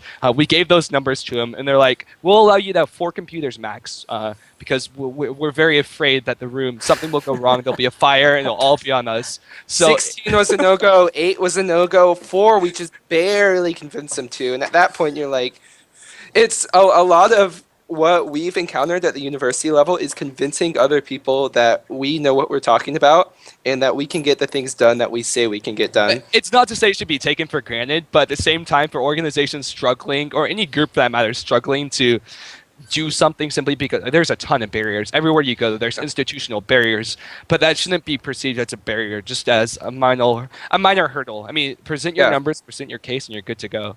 So Hopefully. Man, when hopefully. you guys graduate, I'm going to be so sad. Exactly. Oh, man. we have a good team coming in next year. Adam's staying for another semester. I'm staying for an extra year to do some business stuff. But TESPA will live on, and that's we're hoping it will live on in many ways. If y'all ever need a job, you need to give me a call. Exactly. Well, I appreciate Sure, that. a lot of people You are do. lining up. Yeah, I mean, definitely love the openness that you guys are implementing with this. Just sharing information. That's what we need.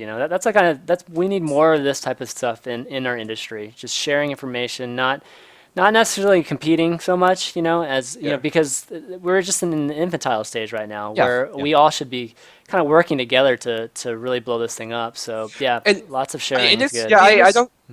Okay, I don't think it should be so much seen as competing in the negative way. If you're helping another organization ultimately in the future, chances are they'll help you back. So you'll end up better off in the future than you would otherwise, just by trying to do your own thing and staying reclusive. So in the end, I think that competition between large groups, it's a good thing, but I think it's also important to realize that through helping each other, you can actually surpass the level that you could be not doing so. Yeah, I mean, and the industry is so young. We're kind of at this point where everyone needs to be helping each other. If a team goes down, like when Rain fell apart, that's devastating for the industry, like we talked about earlier. So at some point, competition is good because we can grow from it. But at the end of the day, we need to make esports sustainable. And in order to do that, we have to help each other out. So it's this fine line between, hey, let's compete, let's learn from each other, but at the same time, prevent that catastrophe from happening so that esports can live on and becomes exactly what we want it to. And now we all feel warm and fuzzy. Yeah. Next topic. Next topic. So next, we actually are out of topics. We're kind of in the brainstorming phase here. So this is kind of I'm not, we don't necessarily have to, discuss anything here, but I always want to allocate some time for us to, have idea generation and brainstorming to maybe do some problem solving. So at this point, it's just pretty much, anything on the table. Anybody wants to say anything that's, productive.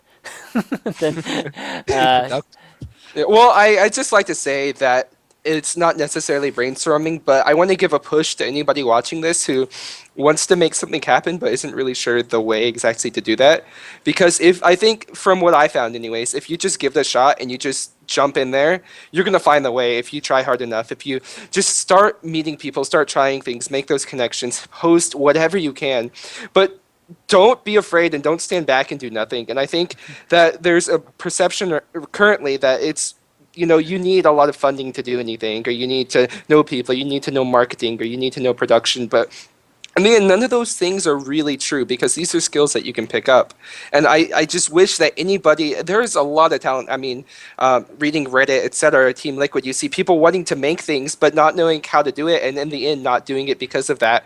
But I think it's important if everybody would just give it a shot and just go for it, then we would be in a very, very good situation, I think. I mean, not everybody's going to succeed, but if you try, then I think you're in a very good situation to do so, and at least you'll come out learning a lot more about the industry. So next time you go into it, you know how to make it work. Yeah, I mean, the cool thing about the esports industry right now is how open it is. Like we mentioned earlier, it's so open and anyone can get involved. I mean, if I look at our team, I'm an aerospace engineering major. Adam is too. One of our lead production guys was a linguistics major. To get involved in esports, you don't have to have information about any of these topics. It's all about getting in there, hitting the grounds, running, and just learning. I mean, you're going to learn hard lessons. You're going to learn about marketing. If you're hosting a small event, I mean, there's always lessons to learn. But the point is, if you put in the effort, it's not that bad. And great things can come of it. So I think that's a pretty important lesson that we can all take. Why not just go for it? And I don't think that not knowing a certain field or not being able to have the knowledge of how to set up an array of Ethernet cables to set up a LAN, that shouldn't stop you because, I mean, with the internet, with the personalities that we have in this scene, with all the resources that are out there, with how many people are willing to help, it's not insurmountable. And that's the great thing about the esports industry. Everyone's always willing to help each other. Yeah, and so I don't think hesitate. Yeah. Sorry, I think we should be encouraging people we know also who have good ideas and want to make things happen but haven't yet. Encourage those, everybody, us, viewers, community members, people who watch streams. Encourage your friends if they have good ideas to go out there and just try it. Just make it happen. Yeah, seriously, I agree with what you guys say. There's too much of hey, wouldn't this be cool, and not enough of I'm doing this right now. Check it out. Mm-hmm. Yeah, absolutely. Yeah, initiative is really good. I mean, like you said, I think the main thing is that a lot of people just think that it's harder than it really is. It is a lot of hard work, but I still think it's the whole barrier to entry thing. People still think that it's hard to meet certain people. Like, the community is a great community. You'll be surprised. Like, a lot of people, a lot of players, a lot of team managers, a lot of sponsors. I mean, they're willing to talk to you. Even if you're not somebody well known. You know what I mean? So, just explore it, and you'll find a lot of surprises. But it's not to say that's not a lot of hard work. It's hard work. It's just it's just there are a lot of opportunities there. I mean, if you really care about it, it's all worth it in the end. Everyone's always looking for talent, right? I mean, who doesn't want that next marketing genius to come around and be able to sell them to sponsors and sell them to the community in unique ways that's never been done before? It's all about that creativity, right? So, I mean, I completely agree with you, Chris. All right, guys. Well, why don't we kind of conclude the show with some Q&A from the viewers. This is always the fun, always the interesting part. Guys, people watching, why don't you add me on Skype? My Skype ID is ChanmanV. Message me your question, and we'll kind of pull you in this call. In the meantime, you can just type in your questions in the stream chat, and we'll answer them. But should have actually given them a 5-minute 5-minute warning on this, because it's kind of let's see. Do any of us have questions here? Let's see. Any of you guys have questions for the guests? John, Ben? They answered them all today. I know. The Rosens are very thorough. I've learned this from working with them. They very seldom leave you with questions. You guys need to do y'all need to go speak at one of the TED Expos or whatever. I can really see the two of you on stage. Yeah. Y'all's back and forth is really. Really? really Yeah, dynamic. Absolutely. It's like double mint, man. Double the pleasure. Yeah. Not just one, you get two. Exactly. That was one comment I had. People cannot realize how difficult it was running around trying to talk with these guys at the event and not realizing if you'd actually just talked to him before. Did they dress the? Did they Giving dress away the all my same? Too? secrets. It's that John. telepathy, John. We're supposed to know. They're everywhere I at just once. called both of your names and hoped that I, the first one I called was the right one. It was. Yeah, me and Kevin just defaulted to, hey, Mr. Rosen. I've learned the answer to a lot of things. So. Yeah. Did y'all dress the same too, just to really make it a? No, we actually made a point not to. So That's smart. that's just the first time, Adam though. was too lazy to put on a suit. Hey, blasphemy. Okay, here's a question. Let's see. Is it important to stress the importance of esports as a whole? That is more games than just SC2. Yeah. First. Yeah, I think it Next is. question. I think individuals are going to be passionate about more than one game, though, or sometimes be passionate about a specific game or specific niche in esports. And while I think we should be talking about esports as a whole, I think people shouldn't be afraid if they're, a huge fan of one game to pursue something in that area only and forget about the other arenas if that's their calling. Yeah, I mean, I think MLG and IGN, IPL, they do a good job of this. I mean, at the last IPL, we had StarCraft and League of Legends, right? I mean, I had friends come up who just played League of Legends because they were casual players, and I told them about the event, convinced them to come, and they really learned what esports was about, how it's more than one game. It's all about that energy that's there. It's about that competitiveness and about that passion that you really feel when you walk into a tournament setting. And some of those friends, I mean, became StarCraft fans, became esports fans, which is awesome. So the more areas you can branch out to, the more reach you have, the more chance you have of grabbing someone and making them become, okay, maybe not that forceful, of showing someone what esports is about and allowing them to fan. be. You will be. But we have to also remember that StarCraft 2 may not be. I mean, there may be another game that comes along Yeah, of a course. couple of years from now. So we have to remember that. Although it is about the game, it's actually more. It's almost more about the genre sometimes. RTS, FPS, so on. Yeah. But I mean, it can't just be about StarCraft 2. Although StarCraft 2 is a very big reason why we are where we are today, and we're not dead in the water anymore like we were a few years ago. So that's good. Yeah. I mean, Yeah. and sometimes it takes that catalyst, right? I mean, I don't think there's a problem at all with that. I mean, esports is here to stay, I think, because of what we experience, because of what goes into it, not because of the game itself. I mean, those feelings, those experiences, what can become of it, I think it's pretty widely applicable for most games. Or at least prospective games. The feeling of winning. Emulate it. Yeah, We- ultimately, I hope that's Yeah. what it's all about. People play to compete. I don't play Yep. a game to lose. I can tell you that. Yeah. So I guess one question I want to pose to you guys too is a lot of the Lone Star Clash was obviously just SC2. Just as a event organizer and just experience you had with that, if you were to do both SC2 and LOL, does it really multiply by 2? I mean, is it really a multiplier, or is there a lot of overlapping there?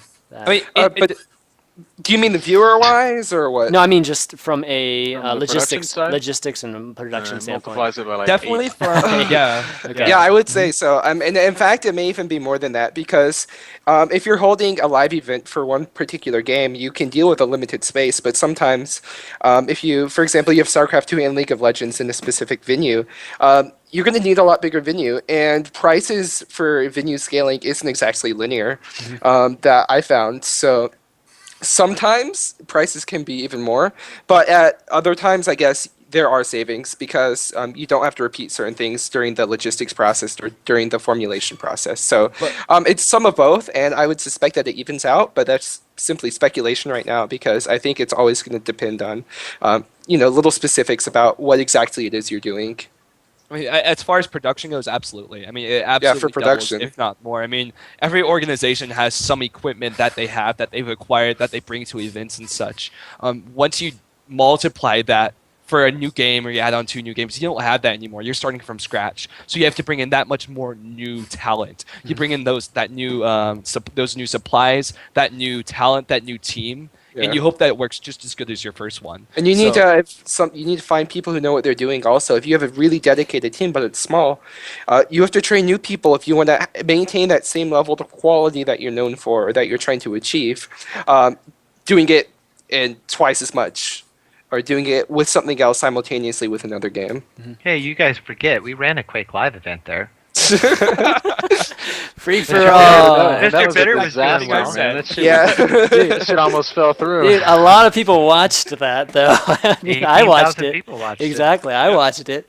It actually made me go and play myself right afterwards. Good. Inspiring a new generation of gamers. Exactly. Exactly. Okay, we got a question here. Do you think the concept of a game, for example, LoL with 5v5, is better suited or rather more exploitable for esports advertising, or is a more competitive 1v1 game a better esports motor? I don't think it matters. What matters is the reach of the game. Yeah. How many Yeah. people play it? Yeah, I mean, I think the difference is really, I mean, the question's more like, it is a team game, I guess. Team-based There- game more suitable for sponsors than... Is tennis more suitable to a viewer than baseball and football? I mean, it's just different strokes for different folks. You know. I think think it comes on down to the some- game itself. I mean, rather than the type of game it is. I mean, 5v5, 1v1, it just comes down to how big of a following does that game have, and that's what you should look at, rather than just, is it a team game, is it solo? Yeah, Because it's going to there vary. There is something about it. It is more difficult to organize team events. There's no doubt about it. Oh, yeah. Oh, yeah. Well, yeah, you've got more costs for transportation And the lot- players getting themselves together, making sure everyone shows up at the event. So there is, All the there infrastructure. can be some holdback. 4 guys get a visa, the sponsors. 5th doesn't. And Yeah, you're exactly. Gosh, yeah. Like, "Guys, now I have to find a ringer." But like you guys are saying, it doesn't mean that the concept for 5v5 or 4v4 or for tribes, which is trying to be 8v8. Oh, God. Oh, wow. Yeah, but can you imagine? I mean, for a sponsor to say, okay, now I've got to pay out 8 guys, I've got to give away 8 mice as opposed to 1. There can be some holdback from that, but I don't think that ultimately it really matters. It really does matter about the game and the reach, like you guys are saying. It really matters about the reach of it. I mean, if reach is 100,000 people tuning in every time, it could be 10v10. What's it matter? I mean, you raise a really good point, John. I mean, look at League of Legends. Traditionally, or at least lately in large tournaments, they have a larger following than StarCraft's even online. So while it takes more infrastructure, you get more out of it from a marketing return point from the sponsors. So I guess, again, that comes down to the game itself. But as far as the infrastructure, what it requires, it's definitely more intense in that regard. Hey, can we answer this one guy's question? Sure. He says, if StarCraft never existed, Oh, do gosh. you guys would get into esports? That's a good question. Maybe Yeah. for Brian. Nope. It depends what was prevalent in the market in the place of StarCraft, if there was a market, and if that interested me. I mean, it's a big hypothetical. I would like to think I would be, but at the same time, I love StarCraft, and trying to imagine something that would fill that void and capture my interest in the same way is an intriguing thought. What about you, Spades? Did you play anything before StarCraft? Did I you only know of played- anything? No, I just played StarCraft 1. I mean, I played obviously Xbox games, and then before that I played PlayStation 1 and all that, but I never played a game that was, could be considered an esport or anything like that besides StarCraft. I mean, I played a little bit of Counter-Strike and stuff, but never serious, so. What are games considered esports? I mean, to me, that question boils down to: are you a gamer? And Yeah. if not if not for StarCraft, would you still be a gamer? And to me, the answer is yeah, I'm a gamer. And maybe if there was another game that people were playing and watching and stuff, then maybe I would be involved in it. Sure, but I mean, it's hard to imagine anything that could take the place of a StarCraft, if not a League of Legends or something like that. Yeah, I agree. It's really hard to give an answer to that question because who knows what if. But I mean, StarCraft was obviously what got me into the esports scene, and I would still be gaming and following games if it wasn't for StarCraft. But would we have something that really motivated and really drove the community into the industry that we have today, or I guess the potential industry that we're seeing come alive today? I think that's, who knows. Yes, we would. That's my answer. Yes, we would. Because we have in the past. And StarCraft 2 just happened to be the game this time around. And there will be another one that comes along too. Well, Angry Birds 3. exactly, right? Just announced that it's the most downloaded mobile game ever was Angry Birds Space. Yeah, Really? that's not surprising. Yeah. That's But well, here's something to bring. Just along those lines. The EA games, the sports games, right? Hugely popular for a long time. And they obviously have the competitive aspect and even the kind of quote unquote esports characteristics, right? Why haven't those taken off? Community. They don't have the same community that, well, one, console is completely a different breed. That community is much different than PC. And then within PC, you have the difference between the League of Legends community and the StarCraft 2 community. There is a big difference in communities, and the console community just doesn't have it. Plus, they don't have the same sort of infrastructure that PC does or I guess the back end that PC does as far as the communication. I mean, it's just recently now that the Xbox 360, the community is really good. You can actually, it's very easy to get online and find somebody, but before that, it just wasn't very easy. And I've been playing sports games since '93 on the Sega FIFA. Who says it hasn't taken off? What are you talking about? It's $1 million I'm FIFA not saying tournament announced, and Call of Duty's played on MLG, and but I think we're comparing it to StarCraft 2. So in that case, yeah, maybe not so, but I agree. I think it's just as competitive. Madden had a freaking show on on MTV, or what channel was that? Yeah, it was MTV. Stupid show. No, it's ESPN. It was ESPN. ESPN. And I even played in some of those Madden challenges like years ago, and I felt like that was a very logical, game to have become, a really I leader enjoyed in watching esports. the shows. It Yeah. was funny, and it was funny. Yeah. Well, there was something about it that kind of made it slightly different than what we're doing today, I would say. It was just a different production, a different way of doing it. And but there's huge potential. I mean, if we want to see numbers broke, that we talk about the League of Legends numbers and the number of people that follow it, there are twice as many people playing Call of Duty. So there are numbers, there are things that can be done, and there are people that are working hard in the console community to see these things happen, especially in FPS and in sports games. And they're always like, Ow. Mr. Bitter said, there has. You okay? No, what happened? Oh God. What Drop my happened? pen. Sorry, It's all right. that hurt. John, Never mind. Go ahead. I'm sorry, John. No, it's good. It's good actually. I was Okay, gonna wait, say, were you still talking, John? No, go ahead. Oh, okay. I was gonna say I know Blizzard and Riot have really embraced esports recently. Riot so much as implanting the stream of large tournaments inside their client. Blizzard's done an awesome job trying to promote esports and make things as easy as possible for tournament organizers. Do you think part of the reason why console games and other sports games aren't as popular in the esports realm is because those companies haven't really directed that huge membership base that they have to esports and really tried to involve themselves as much in the industry? That's a great question, and you can look to two games, Call of Duty and Halo. Call of Duty, it's a cash cow. They have zero reason. They really don't have any reason to try to cater to the esports segment, which is a very, very, very small segment of the number of players that play Call of Duty.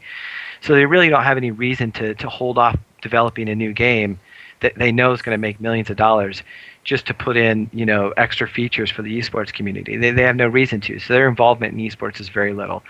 But a game like Halo, which was there's a reason why it basically was esports for console, because there was a lot of development and a lot of community support in putting things in place to make it more esports friendly for MLG specifically even. So to answer that question, yes, the developers, there are keys to there's definitely things that they can do to help. It doesn't mean it's necessary, but certainly there are things that they can do to be helping. And console games are only going to keep getting bigger. Like, Yes. I'll tell you from a slightly insider point of view, there's going to be more console stuff coming, and it's going to get huge. Yeah, I mean it's obviously the fighting console games are starting to make appearances now at MLGs, right, and IPLs now. Fighting games, FIFA is one of the most played games in the world. I've always thought that sports just, again, it seemed to me the most logical because sports are relatable by everybody, right? The problem Versus- the problem with the online stuff, and that's kind of where the base needs to be. That's where you have to start. I've played plenty of online FIFA matches. It is really difficult just because of the latency and it's just difficult. At least in my experiences, but I mean that could be different. Now I did play in one that they had the FIFA truck showed up a couple weeks ago at one of the soccer stores, and I took my son down there, and that was an awesome experience. It was just 16 guys that were like, okay, you want to play? It was awesome. And maybe that's because I love FIFA, but it sounds like you also play FIFA better. Are you and I going to play that or what? Show match, baby. I mean, you probably stomped me. No, how about that? You're old. I'd kick your ass. I can't push more than two Oh buttons. man. And it's on. Oh man. All right, we have a good one here. This is kind of something I've always liked to discuss with What people happened too. to people calling in? What this is? Nobody's calling in, man. It's like- enjoyed Come that. on, guys, Yeah, call in. this change of I'd time, I have think, has thrown people for a loop. So, anyways, people aren't calling in, so we're just going to take them from the stream chat. Here's a good one, though. Do you think the nature of the games hinder its own growth as esports, being that we as players move on to next best game, and average game life does not go past 5 years? Yeah, we don't play average games though. We play exceptional games. StarCraft's going to be around for Touche.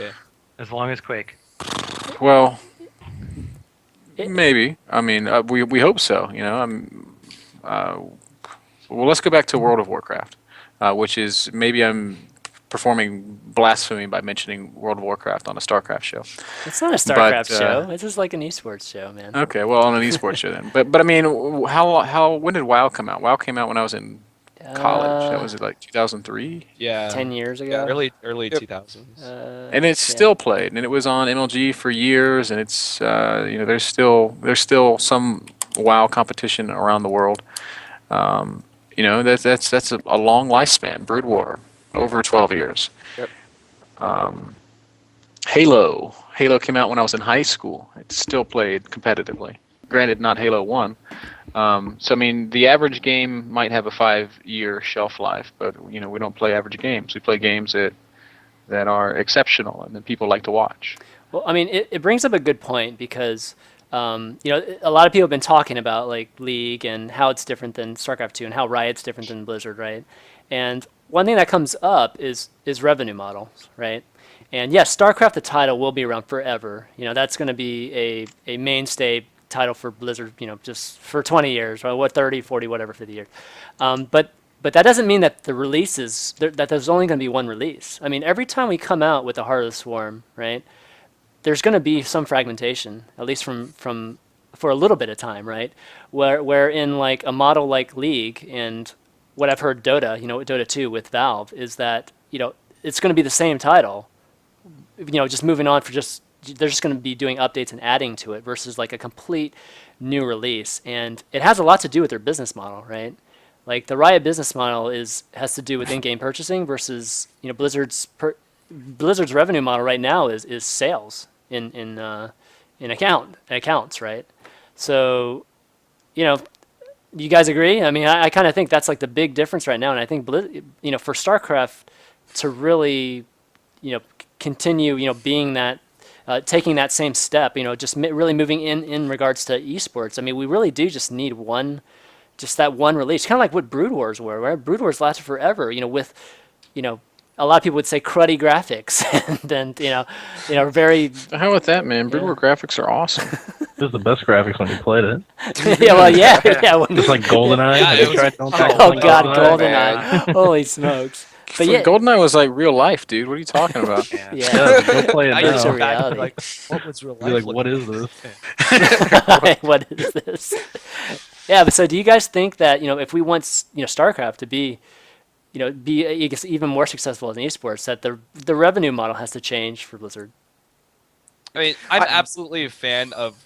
I think Riot's business model, their revenue model, I think it lends to a lot more sustainability. I mean, at the same time, Blizzard has the advantages of having that big hype, having that big momentum burst when they release a new expansion or a new game, because of just they have that one release, right? So it's kind of a trade-off. I feel like if it were my company, on a purely monetary basis, the revenue model that Riot's taking is probably a lot more rewarding. But with that said, there's definitely advantages to what Blizzard uses, simply because of the hype it builds, the community that's really bonded together by that hype, and really the play that comes after its release. So Imagine the amount of development that has to go into a game in which you are always updating, though. yeah, I mean that's a very good point. There's always that standing cost also. Yeah, but you have a whole nother dev team that's making another release. I mean, that's for me. Well, in my conversations with Matt Marcoux at Riot, I mean, I asked him specifically, why did you not have a spectator mode to begin with?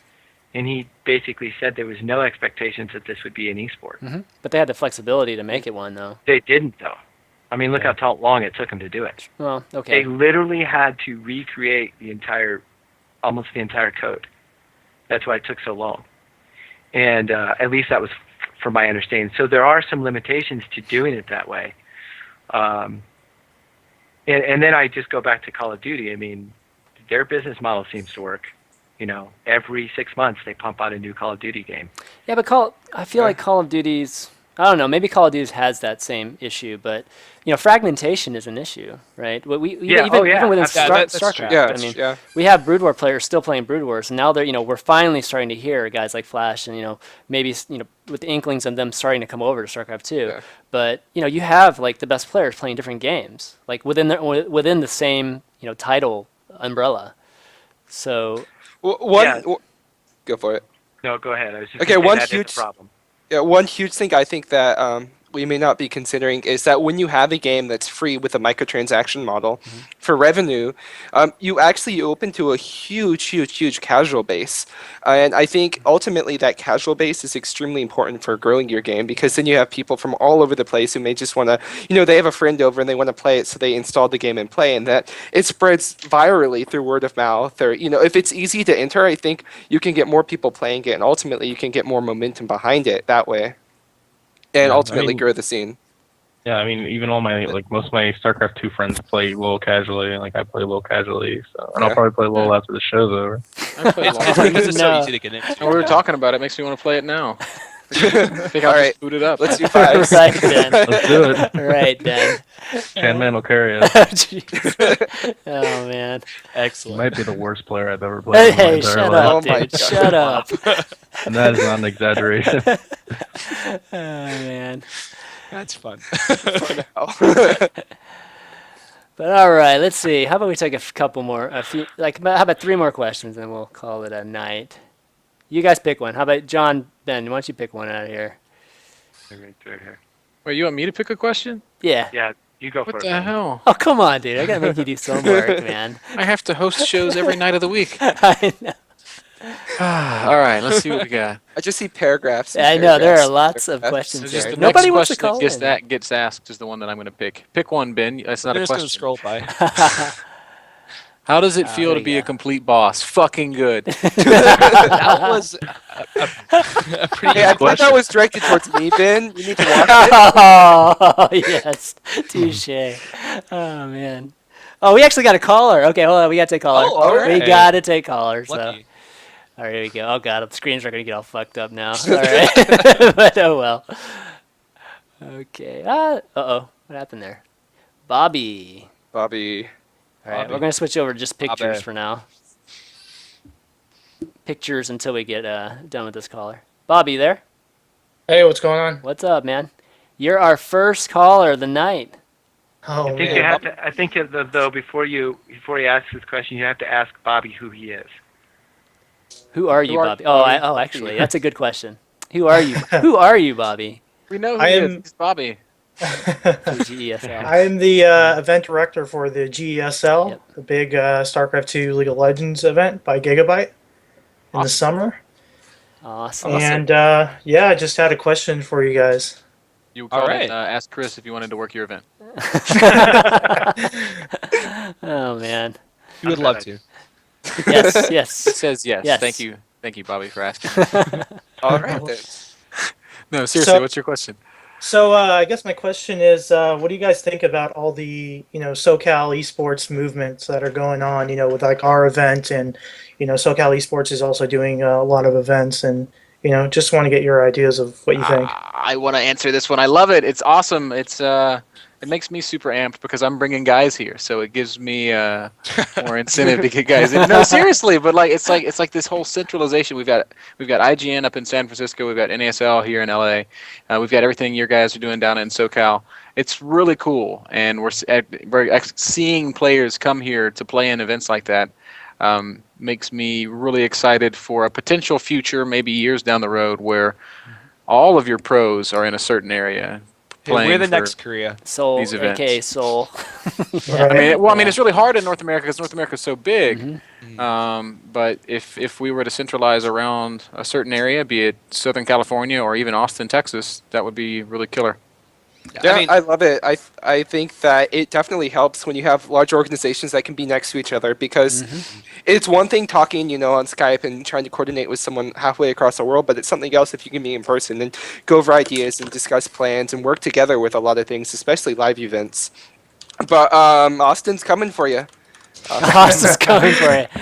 There we go. Yeah, I mean, I think you That's guys my are doing boys. amazing things. We were talking earlier about everybody just getting involved and making it happen. And I think that's just another awesome example of a grassroots organization stepping up and making a really big event happen for no other reason than they just are really passionate about it. So, I mean, you guys are doing amazing things, and definitely I look Appreciate it. forward to what's to come. Oh, I mean, there's so much happening here. There was a $1,500 LAN in SoCal last weekend.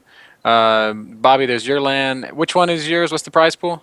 It's $11,000 Okay, for that's what I StarCraft thought. 2 Right. and Yep. 10K for League. $11,000 StarCraft 2 tournament there. There's a $6,000 tournament happening here in a couple of weeks. I mean, tons of nice tournaments. These are big events that players should be really coming to. Lots to happen here, man. Yeah, that goes back to there's no excuse not to find competition. There's lots of Yes. competition out there. Lots of money to be had out there, guys.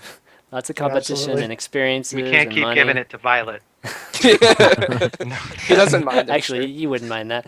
No, I don't mind. Violet's so awesome. He is. How'd you like him driving the tractor, John? I haven't seen that part of it, but I saw some of the other stuff of it. I wanted to see the tractor part. It's I'm up on busy. I'm a YouTube, busy man. guy. It's on freaking YouTube. You're too busy to click on a 2-minute YouTube clip. This is. I will You get. got to to be it. supporting your boy.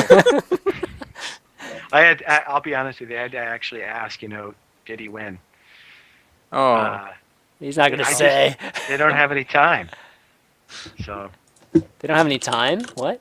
not as much as I'd like. I can Oh, tell you don't that. have any time. Oh, I see. I can't believe you had Violet I do driving wanna a see- mule. Jeez. I do want to see the tractor though. here we go. YouTube. Violet tractor. All right, where is it? Where is it? Well, I Searching saw out the to do it? picture of him in Select in front of it. I can't Okay. remember. Was Violet wearing a purple shorts or something? My God, I Purple couldn't, God. shorts. I couldn't my tell. God. That looked like God. a violet. Here, I've got it Do we right still here. have Violet Bobby? driving Do we still have tractor? Bobby on the line? Yep, Yeah, Bobby's still yeah. here. Oh, sidetracked. All right, last plug, Bobby, of your event, real quick. Well, I hope everyone can come out to that. It's gonna be awesome, and hopefully I'll you be guys there. can Yeah. check it out. No, it's a Bobby. great event. Awesome. We're either Yeah. wearing bells. Nice. Yeah, looking forward to it. And if you guys have any pointers, let me know, because this is going to be a really big event. I really want it to work out for not only for ourselves but for all the people coming out, right? That's and, awesome. Yep. all the sponsors and everything. So Yeah, I wish you all the best. I really hope it goes well. And if y'all need any assistance or questions you have that we can help with, then please feel free to ask. definitely. Absolutely. What are the Definitely. dates for it again, Bobby? June 15th to the 17th. So actually 1 week after MLG Anaheim. Okay. Perfect. That's So that is actually the event is like 20 minutes away from MLG Anaheim. So Very cool. awesome. Nice. Everybody Yeah, already yeah, in right. Anaheim, just stay in Anaheim for a week. Stay an extra week. Yeah. Go to Yeah, pretty Disney much. World or Disneyland for a week and Yeah, Yeah. seriously. Go check I mean, out something, yeah. Thorzane will probably be here too, so he'll come play.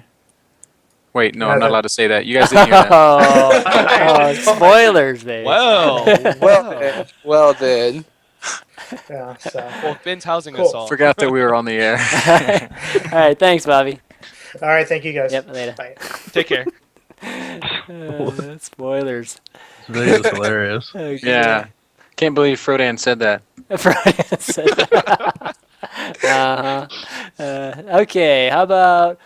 All right, just one more question. We're kind of getting down to time here. All right, John, you pick it. I have to read all the way up here. I'll probably just pick the last one that was asked. That's fine. Whatever. Everyone's spamming the questions then. Yeah. Yeah, start putting questions in. We have No awesome- balance questions, please. We get those all the Yeah, time. I wouldn't even be able man. to answer that Yeah. either. You can save those questions for Pro Corner. Yeah. Terran is the weakest race. Whatever, dude. Terran is the strongest race. Yes. I think we can all agree Protoss is Okay. the best. Okay, yes. Okay. I got Terran is one. second best. Protoss is first best. Somebody's asking, at IPL4, the StarCraft 2 venue was way bigger than the LOL, than the LoL venue, Yeah. even though there were more people watching LoL in general. Are the StarCraft 2 fans simply more dedicated to their game and the community, or does it depend on something else? I think it's been around longer. Live events for StarCraft have been around a lot longer than live events for League of Legends, and I think that it's a natural progression. I think we'll see more spectators start showing up for live League of Legends events as more and more tournaments happen over time. But Go ahead and finish. I'll jump in. no, I think that I think we'll start seeing it increase. But StarCraft has been around a while, and I've seen the population at the StarCraft events increase a lot. And if you compare League of Legends now to other StarCraft events in the past, I think it's not out of the question to see League of Legends events reaching that in the future. I've noticed this trend where like League gets these huge numbers online, and then the live audience is not quite as large as you might expect. And I've really wondered about that, and I think it's a couple of things. For one, LoL is just so widely played. So where Anyone can do it. You wanna play yeah, well, I LOL, mean, it's just that if League of Legends has 1 million active players, then they're not all going to be in California, right? They're going to be all spread out around the world. They'll be in China and Russia and Japan. And granted, StarCraft has players all around the world too.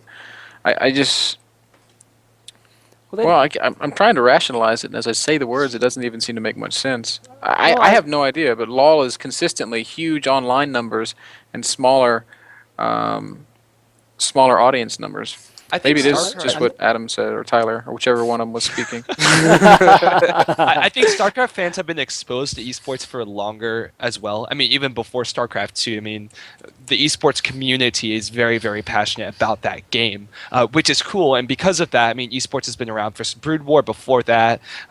So that may also have something to do with it. The StarCraft fans have kind of grown up with esports to where it's sort of a new phenomenon for League of Legends. So they're interested in it, but maybe they're not as invested as the StarCraft fans. So maybe that's why they don't show up to all the events, whereas a StarCraft fan will fly from out of the country even just to watch. Yeah. Yeah. StarCraft has more like diehard fans, where I feel like Yeah. LoL has just like 1 million casual fans that are happy watching, but they won't make that huge commitment. Yeah, I want to say that too, but that feels like such a generalization because there's just so many LoL fans, and they have the diehard fans too. Nope, they have none. No, I mean, I took a survey. it's just because LoL. I think LoL, esports and just observing or just being a viewer or whatever is very immature. I mean, StarCraft, we have these personalities. I mean, we have these Brood War personalities that have been around for like 10 years, and like when still Boxer around. comes, I mean, it's not like Boxer's just this new StarCraft player that like a LoL player like Skara or something like that. A lot of people watch. I mean, they're just not established personalities in the LoL community yet, where it's going to draw those people to actually come and pay an admission fee and watch these guys. Where It's like seeing a celebrity versus just, that guy's pretty good. yeah, there you go. That's a good explanation of it. Yeah, like I mean, I'm I'm a level 30 on League, and I play ranked games, but I can only name one pro, which is the odd one, and then Skara, because you just named that person. So, Right. You know what's interesting though about just talking about naming the pros for League of Legends? The problem what we've seen with running League of Legends events, even sponsored by Curse Gaming, is that yes, the online numbers are big if you get that full support from Riot, or if the event is like a $100,000 event. Otherwise, it's the streaming by individual players that actually just is ginormous compared to events. I mean, we would have top teams playing in our League of Legends events, and be lucky to pull in 1,000 viewers, while some guy streaming in one of those teams has got 10,000 people watching it. So it's it's a different dynamic in League of Legends right now. It doesn't mean that it won't, get to a point where it's a little bit more understandable by the rest of us, but it's definitely a different dynamic, I think. Yeah. So to some extent, it's very marketing driven. Then I mean, because League of Legends is of that different perspective, they don't know about all the esports events and all the little tournaments, you'd say. And the big ones, obviously, Riot gets behind, so they promote those, and that may have something to do with it. Right. Well, and I've discussed, I've said this before, is they didn't have a lot of tournaments to begin with because they had no spectator mode. So there weren't a lot of people interested in running events for it unless you were able to get the tournament realm and you were able to run a large scale event for it. There was just not a lot of competition. So they didn't have that base like StarCraft did right from the beginning. I mean, literally right from the beginning, there was 50 tournaments ready to go, with streaming on most of them, So League of Legends didn't have that. So they're actually kind of starting over now as far as building that base, and I think you'll start to see it, though. I definitely do. Yeah, I mean, I think everything's starting to mature a little bit, even like the casting and just like, again, production and what's a show. I mean, a lot of these people casting and obsing, right? Obsing just started, but those guys are just former players, kind of driving this thing right now. So all that stuff will mature, and it'll end up being a better product, drawing more people in the near future, I bet. But there's nothing like, I mean, Riot doesn't quite do it, which I'm not sure why they don't, but almost essentially embedding like a tournament in their launching screen. I mean, there's nothing.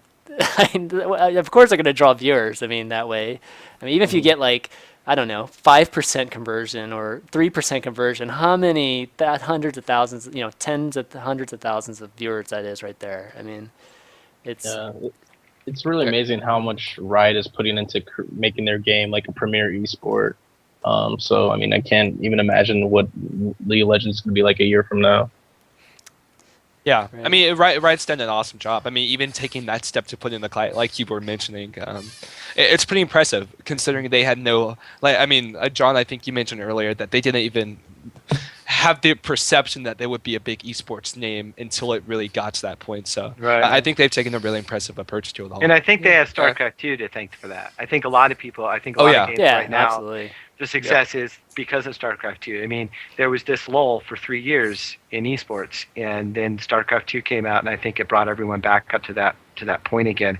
And so it was great opportunity for League of Legends to say, wow, there's a lot going on in this whole esports community. Yeah. What do we need to attack that? And they saw it as an opportunity, as opposed to some companies like Call of Duty that say, we really don't see it as an opportunity, because we already make our millions. Well, Riot said, hey, let's try it. Why not? It doesn't hurt. Right. Yeah. And I love the approach that they've taken to it. Even like as simple as embedding into a client is, I mean, of course, supporting tournaments, supporting live events is one thing, but embedding it just to create more exposure so that more people see and more people get behind these big events. I think it's brilliant, and it's going to help them so much if they continue doing that. And I think any other game that wants to do it, that it's a wise decision for other companies to choose to do the same thing, to embed streams and to really get behind esports, because it really pushes their game back. I mean, everybody gains from it. I mean, imagine if when we lit up StarCraft 2, when MLG or IPL or NASL is going on, we have it embedded in there, and everybody's just watching. Well, who gains? Well, obviously Blizzard and the popularity of StarCraft is in esports has helped. The organization NASL, MLG, whatever, they're going to be gaining streaming revenue right from that. Advertisers are going to advertise. Sponsors are going to love. I mean, that's just everybody gains from doing stuff like that. So it just. Yeah, everybody needs to start doing that. Yeah, I mean, in the it's end, ridiculous. esports grows because of it. I mean, you said it very well. I mean, they started making news posts about it in the news feed. Like when you first log on, it's not too much trouble to add a stream, even just a link. would help. So Yeah. Yeah, and I think Blizzard's been doing a good job of that lately. They're starting I mean, to, yeah. They've Yeah. Yeah, they're working harder on it. Rob Yeah. is very Rob's awesome. actively trying to They have the affect change in that way. yeah, they have that. yeah, it's good new that he's page getting there. involved in esports. Go Rob. Yep. All right. Well, I guess I can going to conclude the Q&A. We're kind of out of time now, so why don't we kind of go into shout-outs, any plugs you guys want to do? Adam, why don't you start off? Why don't I start off? That's a good question. Let me think for a second. Okay, Brian, why don't you start off? No, it's good. Okay. Yeah, I just want to shout out to Western Wolves. You can learn more about them at westernwolves.com. You can follow me on Twitter at SpadesSC2, Facebook.com/SpadesSC2, and yeah, Awesome. Thanks for being on. for sure, anytime. Tyler. Oh, Oh, I just go. want to say one more thing. Like, My turn, Brian. Oh, hey, wait. settle down. Before, like, I saw a bunch of people like in chat, like talking how like me and Bitter were fighting, but like me and Bitter are fine. Like he's just frustrated. Oh, and I was God. frustrated as well. So don't think like anything bad is going on there. At least that's Whatever, my No, I brought Brian on the my show. impression. I brought Brian on the show so And there'd might be hate this me, tension. so. Yeah, I love him. I brought Brian on the show so there'd be this tension on the right side of the screen here. Yeah, no, I mean, No. if I came off as being bitchy towards Spades, my frustration was with other parts of the management, because I know you had the best intentions, Brian. It's just, Mhm.